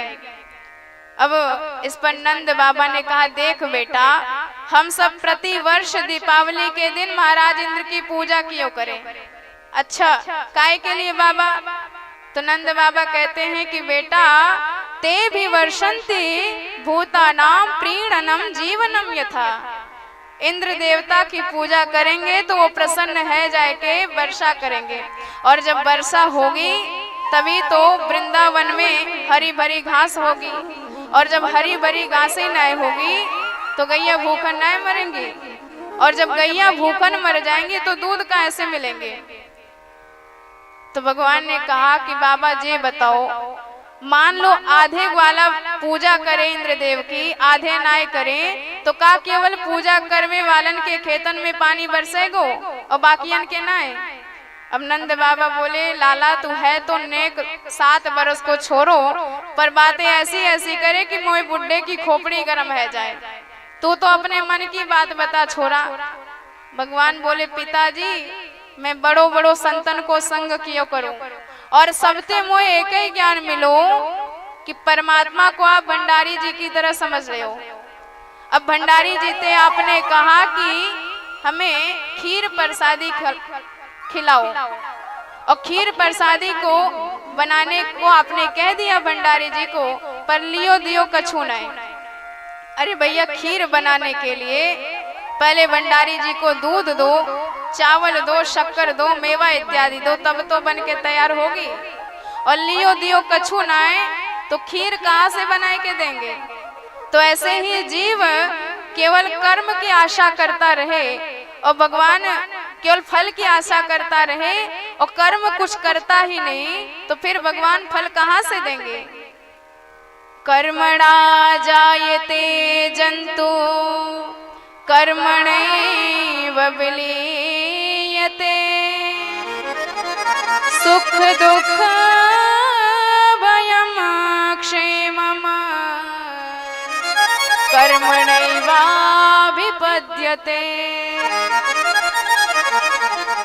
तो जीव को कर्म करने का अधिकार प्राप्त है, और जब हम कर्म करेंगे और उसी कर्म को भगवान को समर्पित कर देंगे तो वही फल बना करके हमें प्रदान कर देंगे। और जीव का कर्म है, भगवान ने जो प्रत्यक्ष देवता यहाँ विराजमान कर दिया है धराधाम पर, उनकी पूजा करना। तो प्रत्यक्ष देवता कौन कौन से हैं? गो, विप्रा, नल, पर्वतान। गाय, ब्राह्मण और अग्नि और पर्वत गोवर्धन नाथ, ये 4 प्रत्यक्ष देवता धराधाम के कहे गए हैं। और आपके सामने प्रत्यक्ष देवता विराजमान है और आप अप्रत्यक्ष देवता की पूजा करने दौड़े जा रहे हैं, तो यह अच्छी बात नहीं है। जैसे कोई कहे कि तुलसी जी को सींचना है और आप लगे उसके पत्ती पत्ती को सींचने, तो ये मूर्खता है। आप तो केवल जल जड़ को डाल दो, अपने आप पूरे तने में, पूरे पत्ती में जल पहुंच जाएगा। तो यथा तरोर मूल निषेचनेन तृप्यन्ति तत् स्कंद भुजोपशाखा। इसलिए पिताजी, या साल मेरे कहने से आप गोवर्धन नाथ की पूजा करो, यदि फायदा होए तो दोबारा करियो, ना तो फिर अपने इंद्र देवता की पूजा करना। अब तो नंद बाबा तैयार है गए कि भैया चल, या साल तेरे गोवर्धन नाथ की ही पूजा कराएंगे। अब पूरे ब्रज प्रदेश में खबर करवा दिया कि इस बार कल गोवर्धन नाथ की पूजा होगी। तो सबरे तैयार है कि सुबह सुबह गोवर्धन नाथ की तलहटी में पहुंच जाएंगे। और नंद बाबा ने पूछी कि तुम्हारे देवता की पूजा के लिए सामग्री कहाँ कहाँ चाहिए। भगवान ने कही कि महाराज, पूजा की सामग्री की तो बहुत ज्यादा आवश्यकता ना है, पर हाँ, मेरे देवता को खाए पीवे में कछु कमी ना होनी चाहिए। पूरे 56 प्रकार के व्यंजन भोग के ताई चाहिए। अब तो सुबह भाई सबरे ब्रजवासी ले बड़े बड़े थार परात में पकौड़ी, कचौड़ी, मगौड़ी, रसगुल्ला, रसमलाई, रबड़ी इत्यादि 56 प्रकार के व्यंजन सजा करके ले के सबरे गोवर्धन नाथ की तलहटी में पहुंच गए। और प्रश्न किया, लाला बताओ तेरो देवता किधर है। भगवान ने कहा, ये 7 कोस को लंबे चौड़े से देवता तो नहीं दिख रहे। सबने कही, अरे लाला, इतने बड़े तेरे देवता, या देवता की पूजा कैसे करेंगे भाई। भगवान ने कहा, चिंता मत करो पुजारी जी, हम इधर खड़े हैं और जैसी जैसी विधि बताते जाएं वैसी वैसी पूजा करते जाओ सबरे। सबसे पहले लाए करके गोवर्धन नाथ जी को स्नान कराओ। अब तो सारे ब्रजवासी मटके के जल लाए करके गोवर्धन नाथ पे पटकने लगे, पर हजारन कलशा पानी डाल दिए पर कोई असर नहीं। सभी हैरान हो गए। कन्हैया भैया, यमुना जी आते बड़ी दूर है और जल लाए तो बड़ो कठिन है, लाला तू ही कछु इंतजाम कर। भगवान ने कहा, आंख बंद करके देवता से प्रार्थना करो, कुछ व्यवस्था हो जाएगी। अब जैसे ही सबने आंख बंद करी और भगवान ने ध्यान लगायो गंगा जी को, और ध्यान लगाते ही गंगा जी की निर्मल जल धारा प्रकट है गई। और जैसे ही सबने आंख खोल कर देखा तो गंगा जी की बड़ी निर्मल सी धारा दिखाई दी। सब जय जयकार करने लगे, बोल मानसी गंगा की जय हो। अब तो सबने प्रेम से हर हर गंगे कह के स्नान करवायो, गंधक चढ़ायो, पुष्प चढ़ायो, अक्षत चढ़ायो और सबने भोग की थाल सामने रखी और कहा कि भैया पर्दा डालो। भगवान ने कही कि हमारे देवता को पर्दा की आवश्यकता ना, ये तो चौरे में भोग लगाए। सब तो केवल हाथ जोड़ के देवता को प्रार्थना करो, मनावे का प्रयास करो। अब जैसे सबने हाथ जोड़े, आंख बंद किए, तो एक रूप में भगवान नंद नंदन बने विराजमान रहे और दूसरे स्वरूप में जाए करके गोवर्धन नाथ की तलहटी पर विराजमान है गए और चारों भुजा पसार करके भगवान बोले लाओ ब्रजवासियों भोग। अब जैसे ही अद्भुत वाणी सुनी, सबने आंख खोल के दर्शन किया, सभी हक्के बक्के रह गए कि भैया गजब को है तेरो देवता। वाइंद्र की पूजा करते करते दाढ़ी सफेद है गई, पर दाढ़ी के ने आज तक कबू न सूरत दिखायो। पर धन्य है जे देवता कि एक दिना की पूजा में प्रसन्न होए करके मांग मांग के पायवे लग गयो। धन्य है कन्हैया तेरो देवता। सारे ब्रजवासी थार के थार पकड़ाते चले गए और भगवान गोवर्धन नाथ एक ही बार में सबरो गोविंदाय नमो नमः करते चले गए। अब तो श्री दामा मधुमंगल मुंह खोल के देख रहे, लाला कछुक प्रसादी हमारे ताई भी बचेगी कि सबरो तेरो देवता या अकेलो ही डकार जाएगो। अरे भैया कितनों दिनों का भूखा बैठा है। भगवान ने कहा चिंता मत करो, प्रेम ते भोग लगाओ, सबको प्रसादी मिलेगी। हम भैया बोली लाला एक बात बता, मोको तेरे देवता की शक्ल और तेरी शक्ल एक ही जैसी दिख रही। भगवान ने कहा भैया तो ये पतो ना है, जा गैया का दूध हम पिए, वाई गैया का दूध अपने देवता को पिवाए और एक ही गैया का दूध पीते पीते हम भक्त और भगवान एक ही शक्ल के है गए। मैया बोली जय हो लाला तेरी, तेरी लीला लाला तू ही जान, पर कोई कमी तो नहीं रह गई भैया। भगवान बोले मैया कमी तो कछु ना है, पर जब तक मेरे गिरिवर गोवर्धन नाथ की 7 कोष की परिक्रमा न लगाई जाए तब तक या की पूजा अधूरी मानी जाए। अब तो जैसे ही परिक्रमा को नाम लियो, सारे ब्रजवासी एक स्वर में तैयार है गए, लाला हम भी सब संग में परिक्रमा लगाएंगे और पूरे ब्रजवासी वाद्य यंत्रों की सहायता से गाते बजाते बढ़िया से भाव से कीर्तन करते गोवर्धन नाथ की परिक्रमा लगाने को तैयार है गए। आइए हम और आप भी गोवर्धन नाथ की परिक्रमा लगाने वृंदावन धाम प्रवेश करते हैं। तो भैया 21 किलोमीटर की परिक्रमा लगानी है, तो जो जो लगाना चाहे सबरे तैयार है जाए, क्योंकि वृंदावन धाम जाने का मौका बड़े सौभाग्य से मिलता है। तो आइए हम सब भी भगवान कन्हैया के साथ परिक्रमा लगाते हैं और उसके बाद भागवत भगवान की दिव्य आरती व प्रसाद आप सब ग्रहण करेंगे। और कल हमारे प्रभु का विवाह उत्सव मनाया जाएगा, रुक्मिणी मंगल मनाया जाएगा। तो आप सब समयानुसार जैसे विवाह में सज धज के आया जाता है ऐसे ही आएंगे और भगवान के विवाह उत्सव का आनंद उठाएंगे। पर आज जो जो परिक्रमा लगाना चाहे सब तैयार हो जाए। बोल गोवर्धन नाथ भगवान की जय हो। गोवर्धन महाराज हमारे प्यारे, गोवर्धन महाराज, गोवर्धन महाराज हमारे प्यारे, गोवर्धन महाराज। छटा तेरी 3 लोक से न्यारी है, गोवर्धन महाराज। छटा तेरी 3 लोक से न्यारी है, गोवर्धन महाराज। छटा तेरी 3 लोक से न्यारी है, गोवर्धन महाराज। गोवर्धन महाराज हमारो, गोवर्धन महाराज, गोवर्धन महाराज हमारो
गोवर्धन नाथ की जय।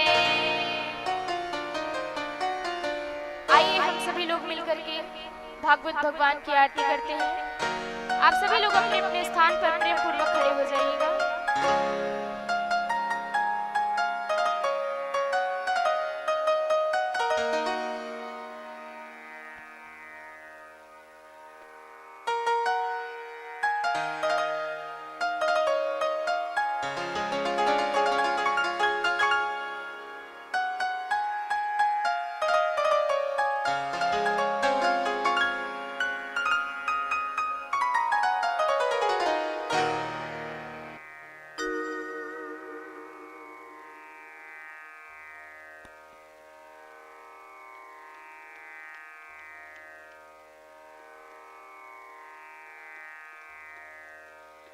ओम इदगुम हविः प्रजननं वे अस्तिदिशवीदिगुम सर्वगणिगुम स्वस्ते आत्मशनि प्रजाशनि पशुशनि लोकशनि भयशनि अग्निः प्रजां बहुलां मे करोत्वन्नं पयोरेतु अस्मासु दत्त।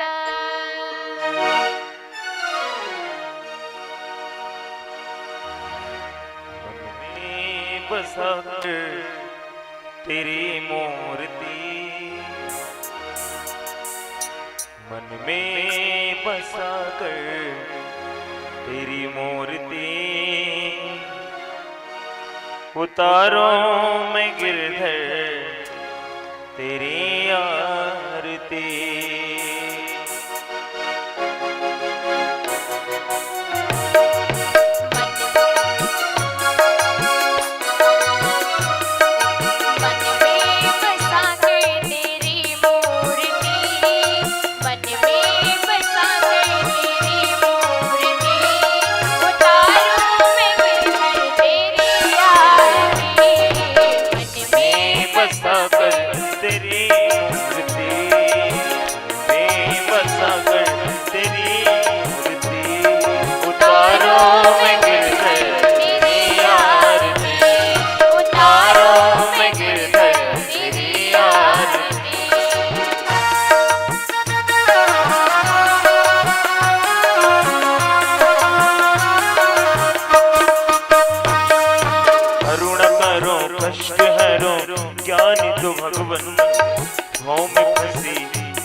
जिंदगी जब तेरे नाम कर दी अर्पण।